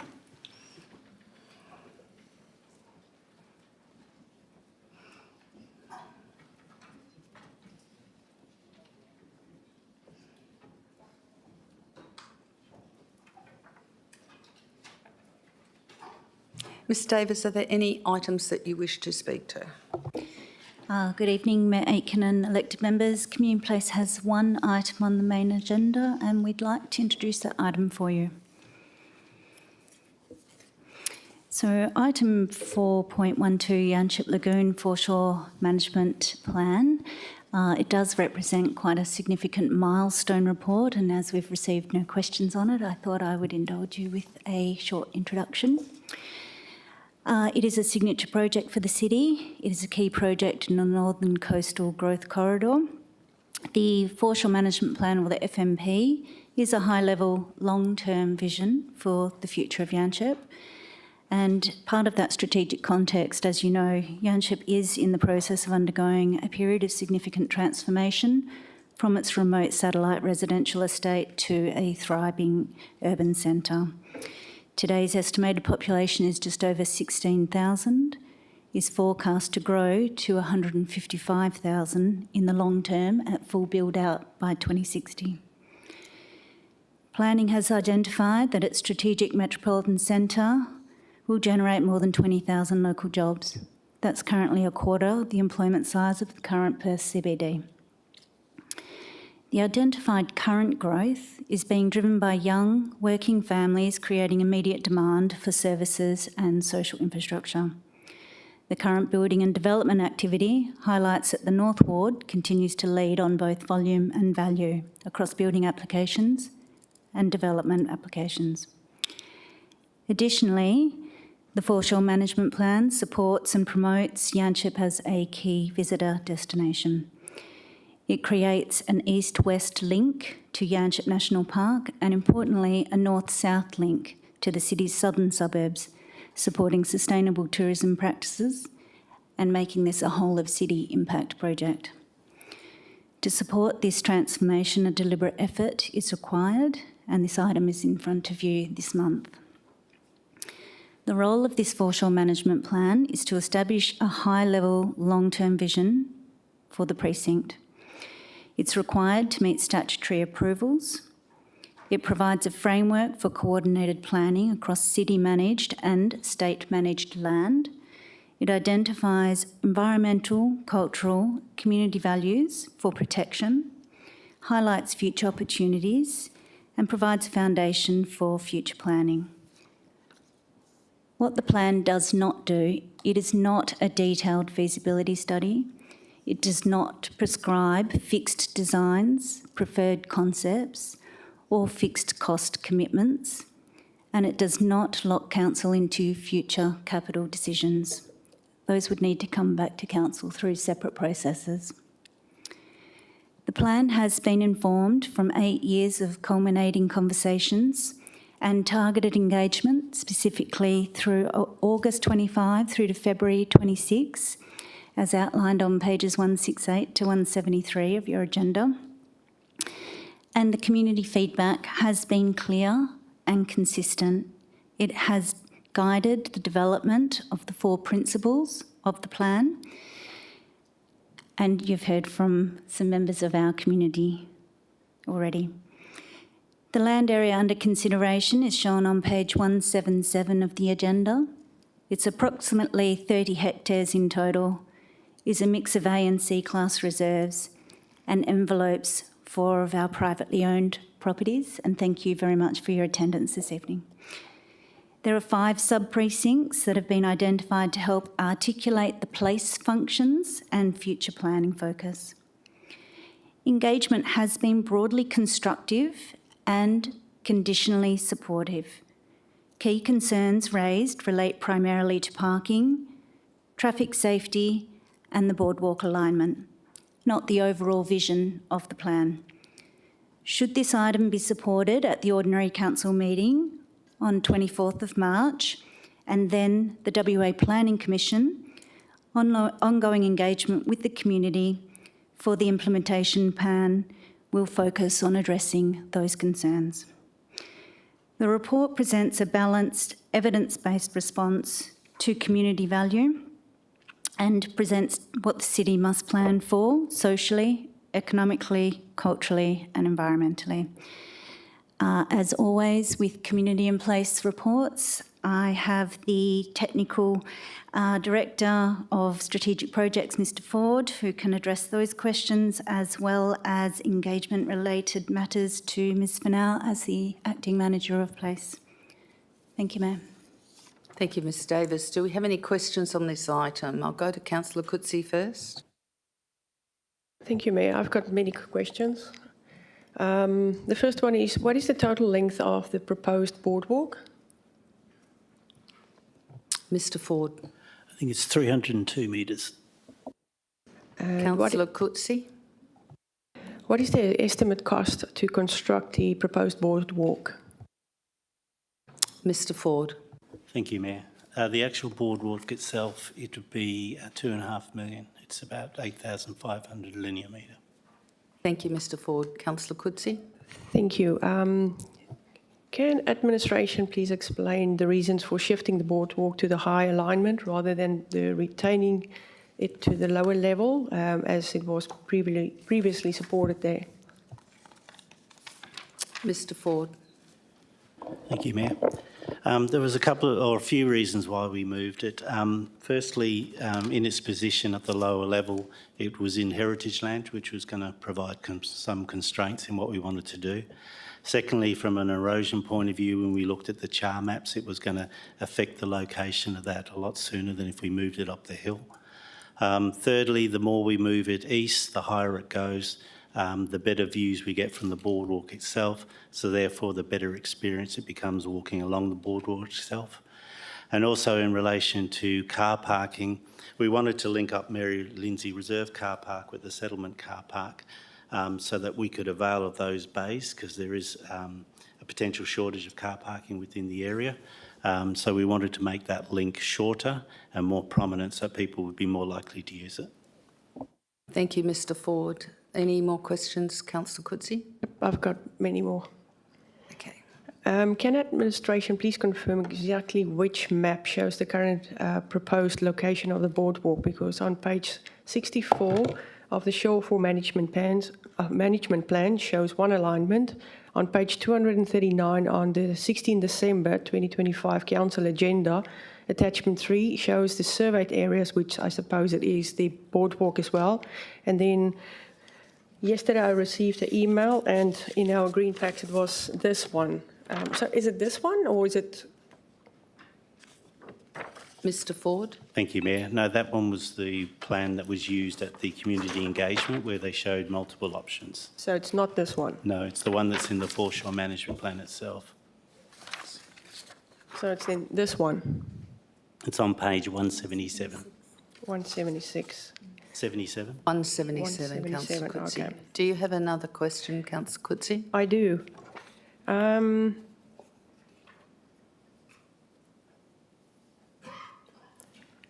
I'll follow up on those questions after I've seen page 77, but I've got other questions as well. The boardwalk is proposed to turn directly in front of the houses, to run directly in front of the 4 houses. In the event of a fire, will the residents of those houses still be able to safely cross or move through the boardwalk area to evacuate, or does the design risk cutting off their escape route? Mr Ford. The boardwalk itself, I think at its nearest point would be about 15 metres away from the houses. At its furthest point, it's about 28 metres away from the houses. The boardwalk would have a railing which would probably be about 1.2 metres high, but that's only if people are trying to, if to leave moving west. Obviously, the houses have the option of moving in 3 other directions as well. Thank you, Mr Ford. I'm just going to give some other councillors a chance. So Councillor Wright wants to ask a question as well. Thank you, Mayor. Just similar questions with what Councillor Coetzee brought up. The map that's been provided to us I've never seen before, and I've had a look at the foreshore management plan that's on our website. How much documentation has actually not been given to councillors on this project? Because I've noticed that there's quite a few draft issued documents from UDLA in relation to this foreshore management plan, and what's been listed in the actual foreshore management plan that I'm gathering that we are sending off for approval has none of this information that we've seen. So can I just get some clarification? How much documentation is actually not in that foreshore management plan but relates to whether it's draft issued or not? How much documentation is actually in there that's not in the website one that's on the Your Say page? Thank you, Mayor. What ended up in the foreshore management plan itself was obviously the final documentation. Not every draft that was issued on every document would have gone into that because we only ended up with the final document. The one you were referring to there was purely a document that was used for the community engagement, and it showed the boardwalk 4 or 5 different locations, but it was never part of the foreshore management plan itself. Thank you. Councillor Wright. Yeah, thank you, Mayor. Just looking at Google Maps or Google Earth, whatever you want to call it, looking at Capricorn Esplanade, is there any reason why we didn't, I'm not sure if it's a gazetted road or not, why have we not looked at upgrading that road to connect to the existing car park instead of doing a boardwalk? Has that been considered? Because I know there's houses built on that front, but obviously looks like the city started doing the intersection bit of it, then it sort of goes into a dirt road, and then on the other side of it there seems to be a bit of another dirt road that connects to the car park. Would that not achieve the same outcome of the boardwalk, of sharing pedestrians between the 2 car parks? Mr Ford. Thank you, Mayor. Yes, you could walk from Mary Lindsay car park along the road back onto Capricorn Road, all the way up and then right into the settlement car park itself. The reason we went with the boardwalk, 2 reasons. One is the experience. We're trying to create an attraction around the Yanship Lagoon where, you know, you'd have a walk from top to bottom where you start off with the boardwalk, you go into the settlement, you go down the new pedestrian promenade, you cross to Fisherman Hollow, you do the walk up the dunes and then back through to the settlement itself. So it's a heritage trail that I think would become a major attraction for the area itself. There is a footpath along that way if you did want to walk it from car park to car park. Obviously it's a bit longer, it's not as direct. And I think the shorter and the easier we make it for people, the more likely they are to use it. Hence another reason why we proposed the boardwalk. Thank you. Any other questions? Councillor Coetzee. Thank you. The consultation summary states that the community consistently value protecting the dunes. How does the proposed elevated boardwalk alignment avoid harming dune vegetation, given its length, height and location? That's on page 170 of the agenda. Mr Ford. Thank you, Mayor. I think by having the boardwalk and by having it enclosed and controlled, we've got better access of people going into the dunes itself. If you look at the dunes at the moment, there's obviously people walking through it because there's pathways that are being traipsed through. So if we provide one control point, we're in better position to control access into the dunes themselves. Councillor Coetzee. Can administration please outline the consultation process that was carried out specifically in relation with the 4 houses that will be directly impacted by the proposed boardwalk? Mr Ford or Ms Fenneau. Thank you, Mayor. I might just refer you to page 163 of the agenda, which outlines the consultation process. I won't go through it line by line, but there were targeted consultation dates from the 1st of August to December, and then wider public consultations throughout December to February. We offered to meet with some of the landowners and affected stakeholders on site to discuss, and we had additional consultation with Aboriginal knowledge holders and traditional custodians.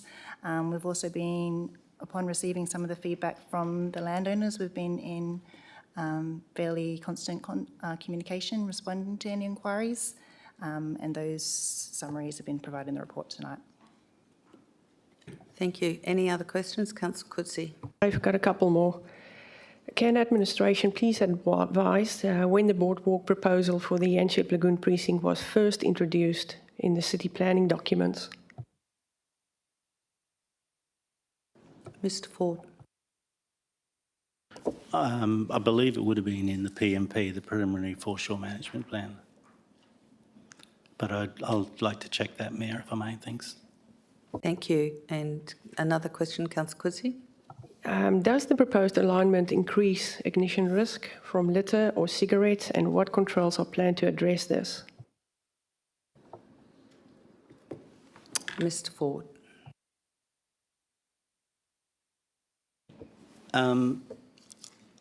I guess it would if you have people walking through there.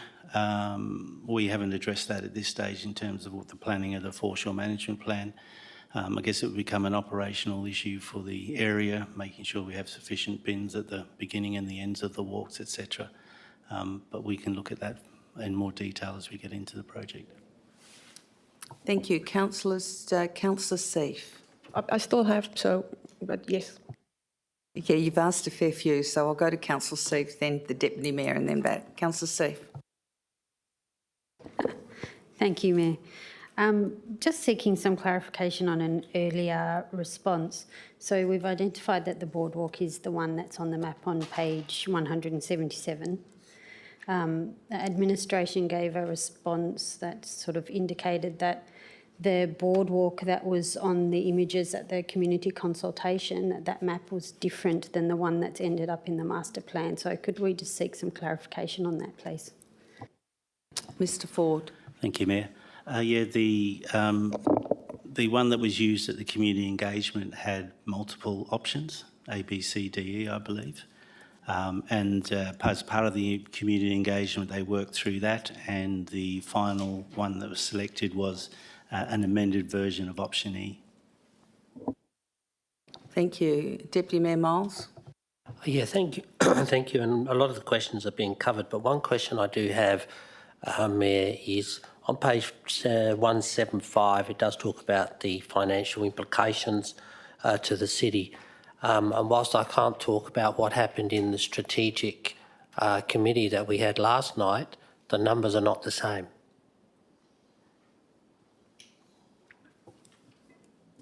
Yes, that's correct. Mr. Ford. As we identified last night, that the table that you saw in your report was prior to our previous revision. So those numbers have come down, and we'll update the report so that they're in it when it goes to council on the 24th. Thank you. Any other questions? Councillor Coetzee. How will privacy, noise and after-hours behaviour near the houses be managed in the detailed design? Mr. Ford.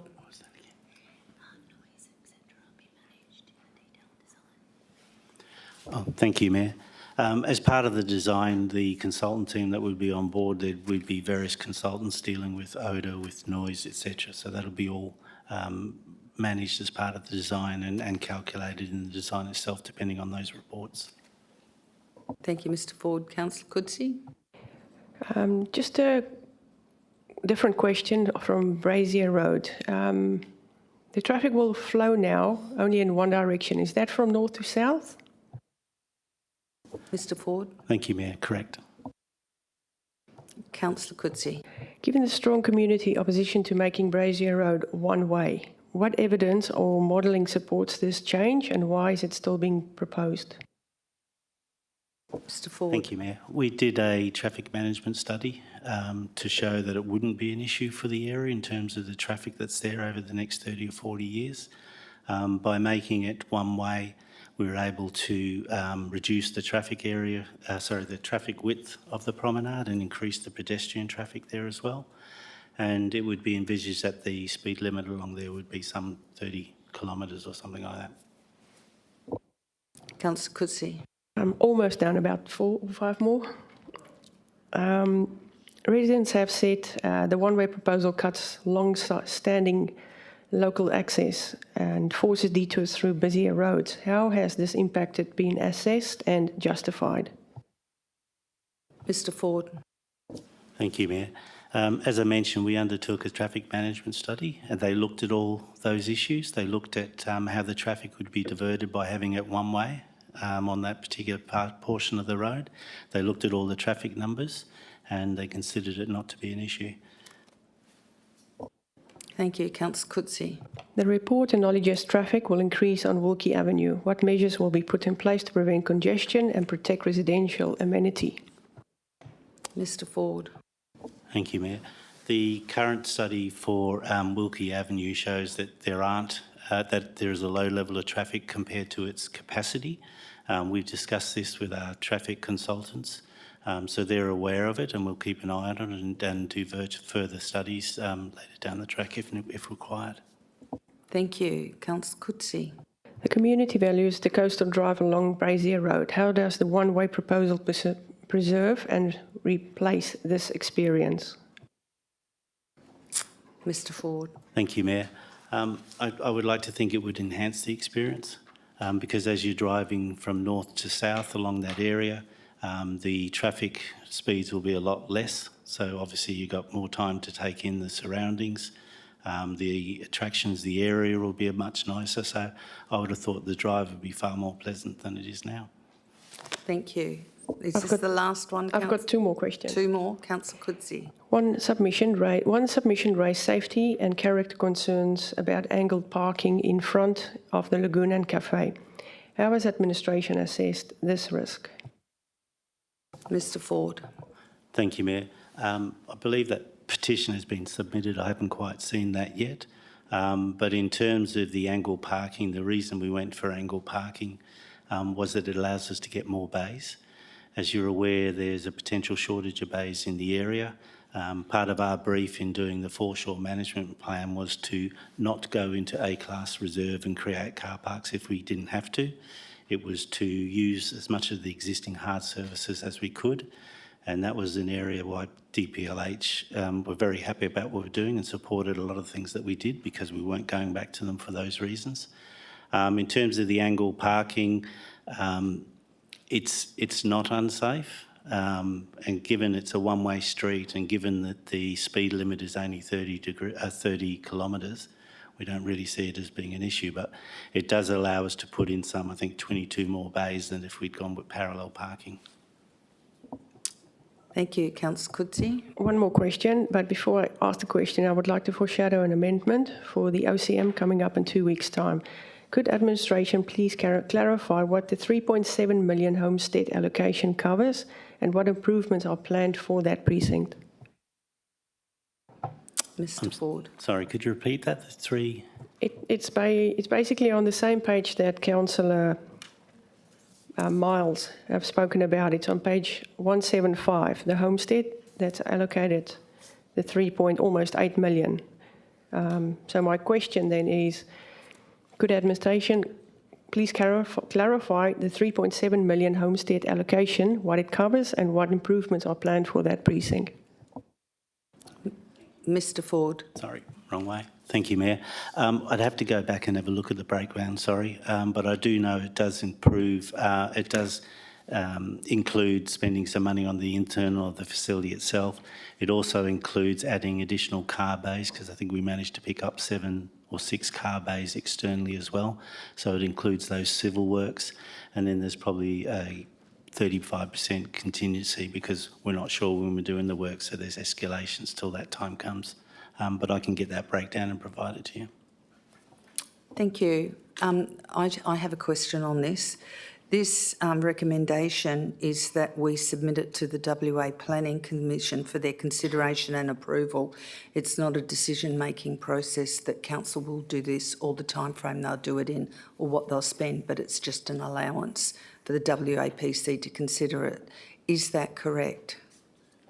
Thank you, Mayor. Yes, that is correct. So once it goes to DPLH, then it'll take approximately 3 months for them to further review it.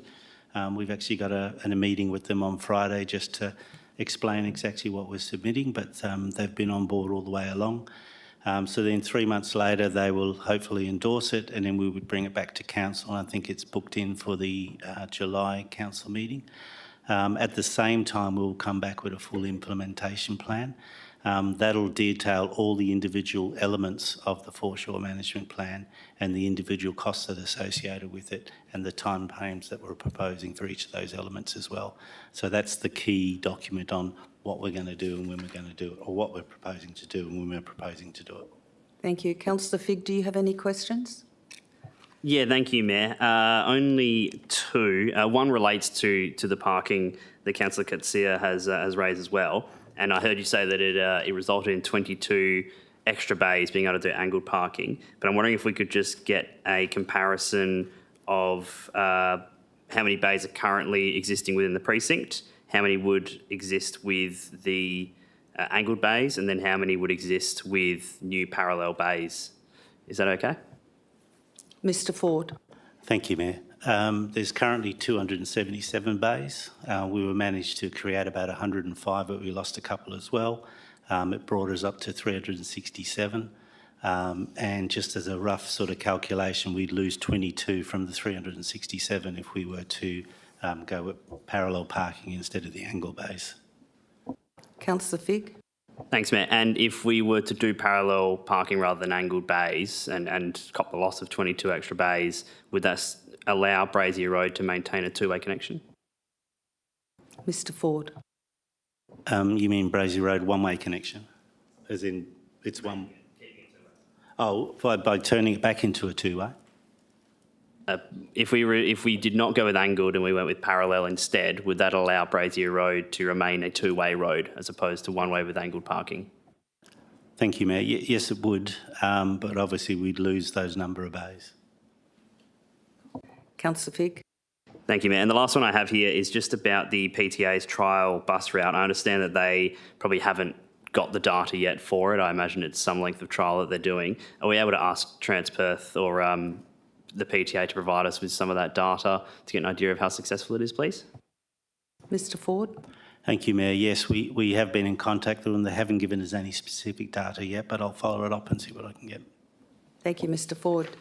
Deputy Mayor Miles. Yeah, just to follow up on the question you asked, Mayor. I understand you're asking council to, in a fortnight's time, to possibly approve this to go to the Planning Commission and seek approval as listed and as depicted. But if council's not happy with any one of those items in the location specified, would we then have to go back to the WAPC and reapply?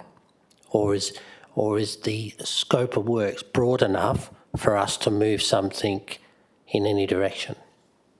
Mr Ford. Thank you, Mayor. It's a bit of a yes or no answer, to be honest with you, because depending on how much you're going to move it here or there would reflect on whether it's seen as a minor or a major variation. But the foreshore management plan is a planning document, so it's not designed to be the nth degree of detail. That comes once we get into the design. So it's a bit of a yes and no answer to your question. Sorry, Councillor. Thank you. Deputy Mayor Miles. And also for a fortnight's time, can we get an understanding from the Yanship Beach people on what they're proposing to do with the extra access ways for the Surf Lifesaving Club? Because presently they're having to ride their quad bikes through the dunes because the beach is already washed away. Mr Ford. Thank you, Mayor. Yes, we'll get that detail and come back to you. Thank you. Councillor Coetzee, you have another question? Councillor Miles asked the first question, was my question. Oh, okay. Are there any other questions on this item, councillors? If there are no further items on this question, we now go to corporate strategy performance. Mayor, if I may. Oh, sorry. No, would it be possible to bring forward 4.19, just as because we're getting quite late into the evening? Possible? Yes, but I would like to suggest 4.19. I got a text from a councillor asking if we could have a brief break. Would you be happy to have a 10-minute break before we go to 4.19? I would like to do 4.19 before going to break. Okay, just Okay, clarifying that, councillor. All right, so we now go to 4.19, consideration of minutes and decisions of the electors' annual general meeting held on the 5th of February 2026. And that sits under the Office of the Chief Executive Officer. Do you want to talk to that one?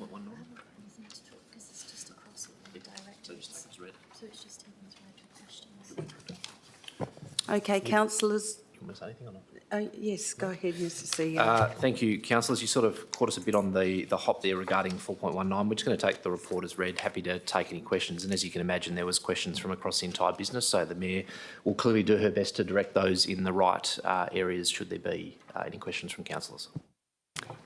Okay, I'll start from the front down. Councillor Rowe. Thank you, Mayor. I wasn't going to ask a question, but the locals have been waiting a long time, so I will do so. It regards decision 4.9, which is on 318 of the agenda, and it goes on to 319. My question is, when the locals came and spoke to us at the previous OCM, a number of questions were asked in public statement, public question time, and the response provided by the director was referred to the MRC or direct question to the MRC. I recall an action item on the evening was to compile all of those and to send them off to the MRC. Has that been done and has a response been provided to the questioners? Mr Singh. Yes, thank you, Mayor. That has been completed. We wrote to MRC. MRC wrote back to us. We have provided a copy of the letter from MRC to those residents who asked those public questions. And the letter will be going in as part of the council OCM minutes as well. Thank you, Councillor Rowe. And this one might be more of a leading question, and it responds to the deputation asked by Ms Casey. Will the administration consider retracting its remark that Ms Casey's questioning led to the report, the draft master plan, not being considered by council? As I've been on this council for 5 years, that report's never been presented, Ms Casey, and I don't believe it's due to your questioning. Mr Brocconi? Oh, Ms Davis, sorry.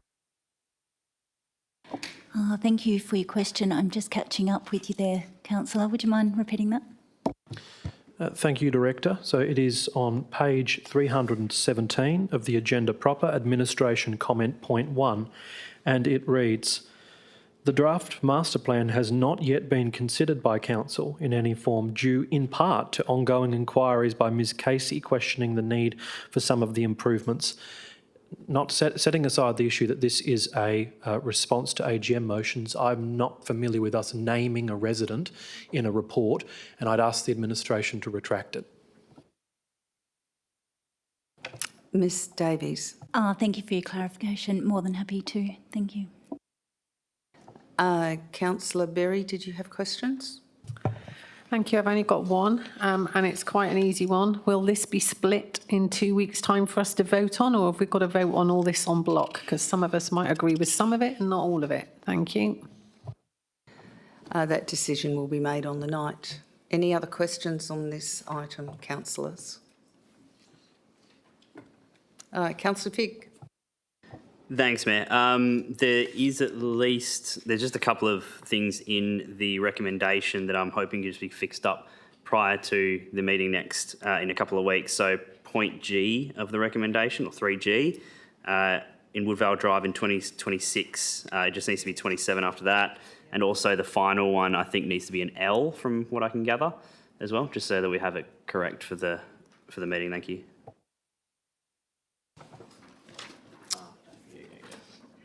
Happy with that, Mr CEO?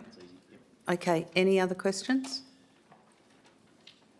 If there are no other questions, we'll go back to the agenda proper, but first of all, we'll have a 10-minute toilet break. Thank you, councillors.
Councillors, we restart our agenda briefing again and we go to corporate strategy and performance. Catherine Harrison, welcome. And are there any items you wish to speak to on your part of the agenda this evening? Thank you, Mayor. Corporate strategy and performance has 3 items tonight. 2 of them are standard finance reports, and I've got our Chief Financial Officer, Mr. Patharatna, with me to answer questions. And the last item is relating to a street name change, and I've got Mr. Brett Mathewson to assist with any questions that you have. Thank you. Do I have any questions for item 4.13? Councillor Parker. Thanks, Mayor. I just have one question. My question is around employee costs, which have and continue to rise. While I recognise the need for certain rising costs, for example, a bigger workforce to accommodate the growth in the city, I remain concerned as to what impact the extra annual leave being given to employees is likely to have.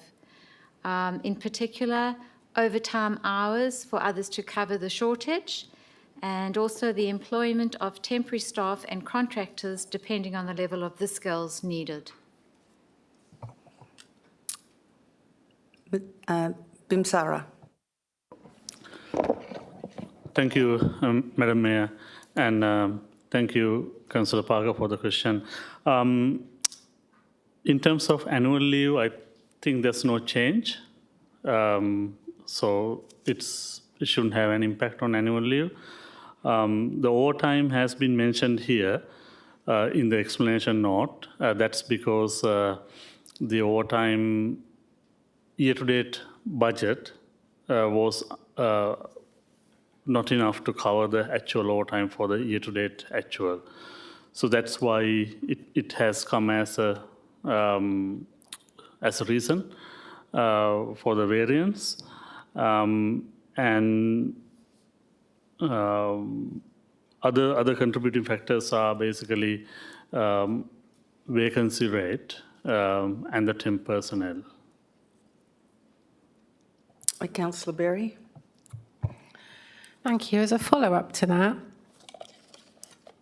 the recent EBA that was agreed, did it not have additional leave entitlements in it, and therefore wouldn't those additional entitlements impact leave and the need to cover such leave? Thank you. Ms Harrison.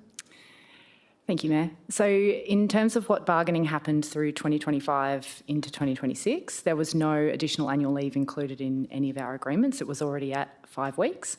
So if we're talking about the additional leave entitlements that relate to individual family responsibility, etc., those positions, when people utilise that leave, it's not being backfilled, so it's not having an impact in costs. Thank you. Thank you. Any other questions? Councillor Rowe.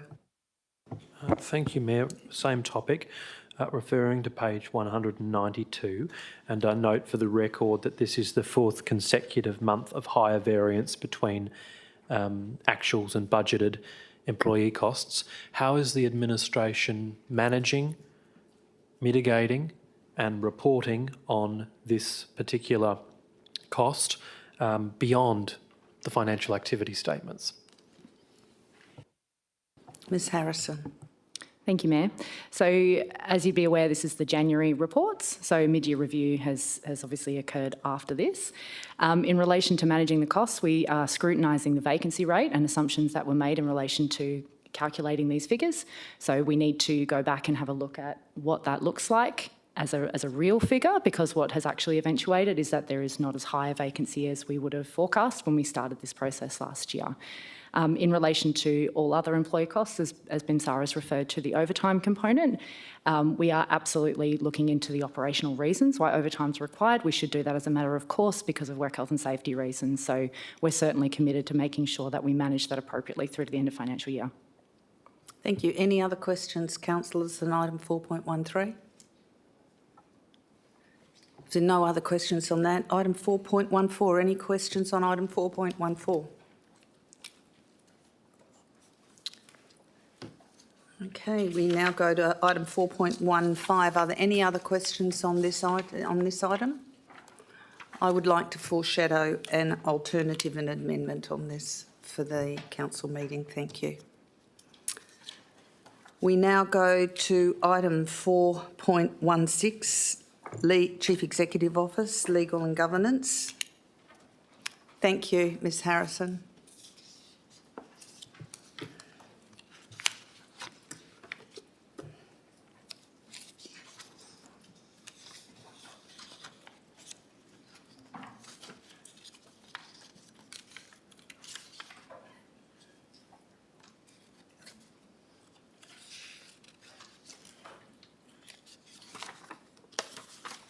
Ms Coles, are there any items you'd like to speak to on this part of the agenda?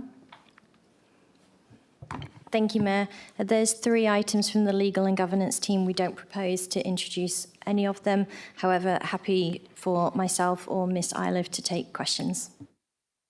Thank you. Are there any questions on item 4.16, extension to review date of the city's corporate governance framework?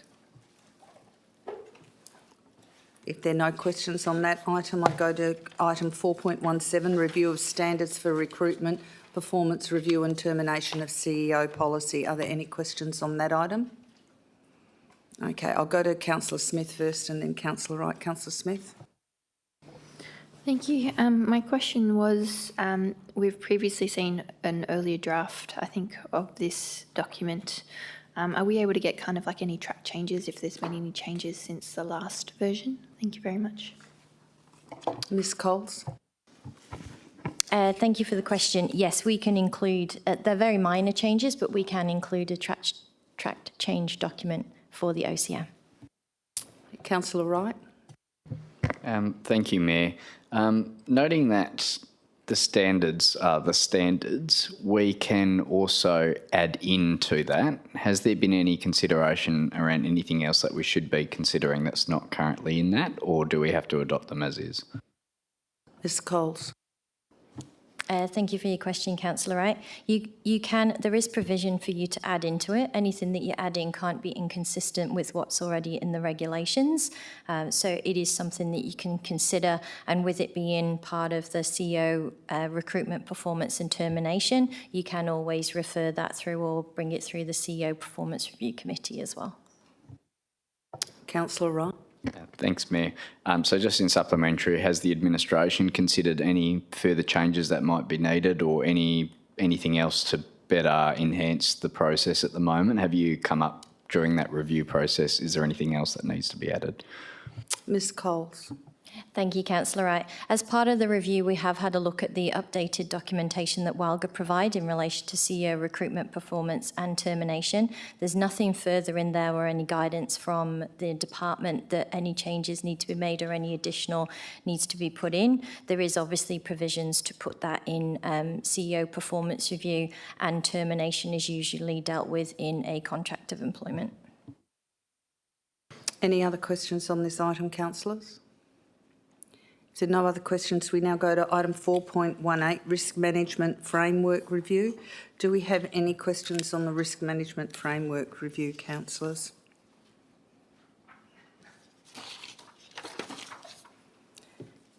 If there are no questions on that item, we now go to motions on notice. The mover of item 5.1, Councillor Nguyen, for the Kingsway Indoor Stadium renovation is not here. We'll save discussion on that for the Mayor, ordinary. Am I able to ask questions that I believe the administration could expand their response to in the comments? Well, I suppose we need information, don't we, for the decision-making process. Okay, go ahead, Councillor Rowe. Thank you, Mayor, and I agree with your assertion, because if we ask them in 2 weeks' time and they have to be taken on notice, that doesn't really help our informed decision-making. Is the administration able, in the updated report in 2 weeks, to give us an account of the last several years of maintenance spend, operational maintenance spend on the Kingsway Indoor Stadium, to give us an indication what funds have already been expended on the facility over the previous several years? Ms Davis. Thank you, Mayor, and yes. Remembering, you've got another question, Councillor Rowe. Just the second one, Mayor, because when I was thinking about the intention behind the motion, originally I thought it was about precinct rather than just at the stadium. So can the administration in its comment also indicate if it's done any facility planning work or feasibility on Kingsway Regional Open Space? Because the precinct includes far beyond just the stadium. It's a series of club rooms, all of which have an ageing infrastructure and renewal need. So I'd just like to know in the comment if any body of work has already been done in that space. Thank you. Thank you. Any other questions that councillors might want information for this motion notice? Councillor Wright. Thank you, Mayor.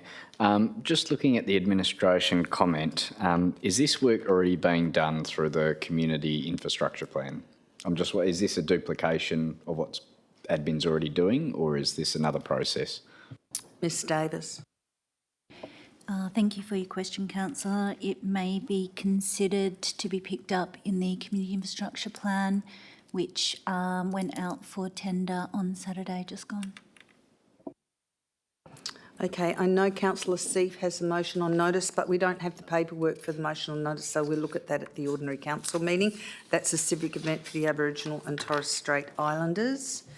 And late reports to be circulated under a separate cover. And the Mr CEO wants to speak about these late reports. Thank you, Mayor. And look, there is a couple there, councillors, and I don't want you to be alarmed. There is certain timing issues regarding these items that need to be considered.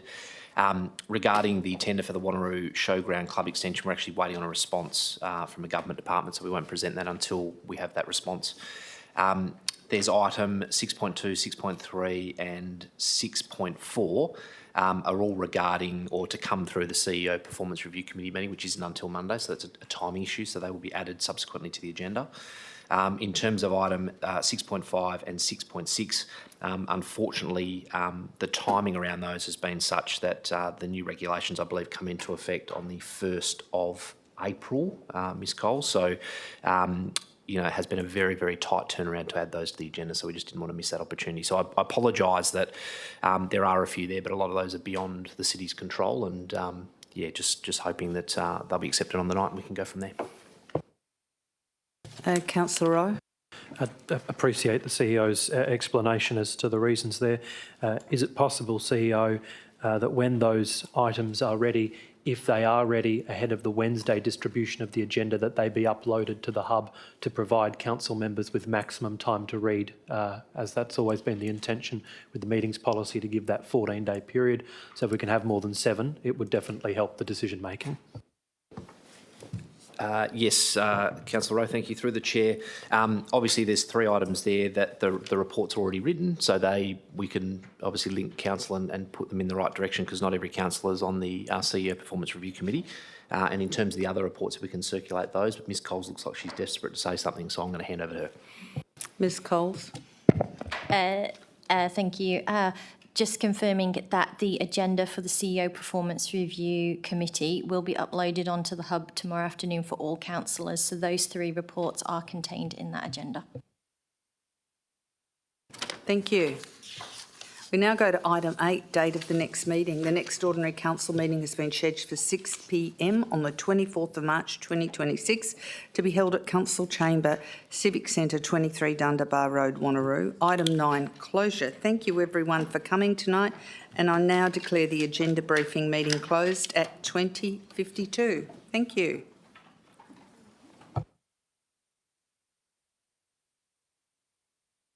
Councillors, could you please stay in the chamber for a minute until while we're off air? I want to discuss something with you.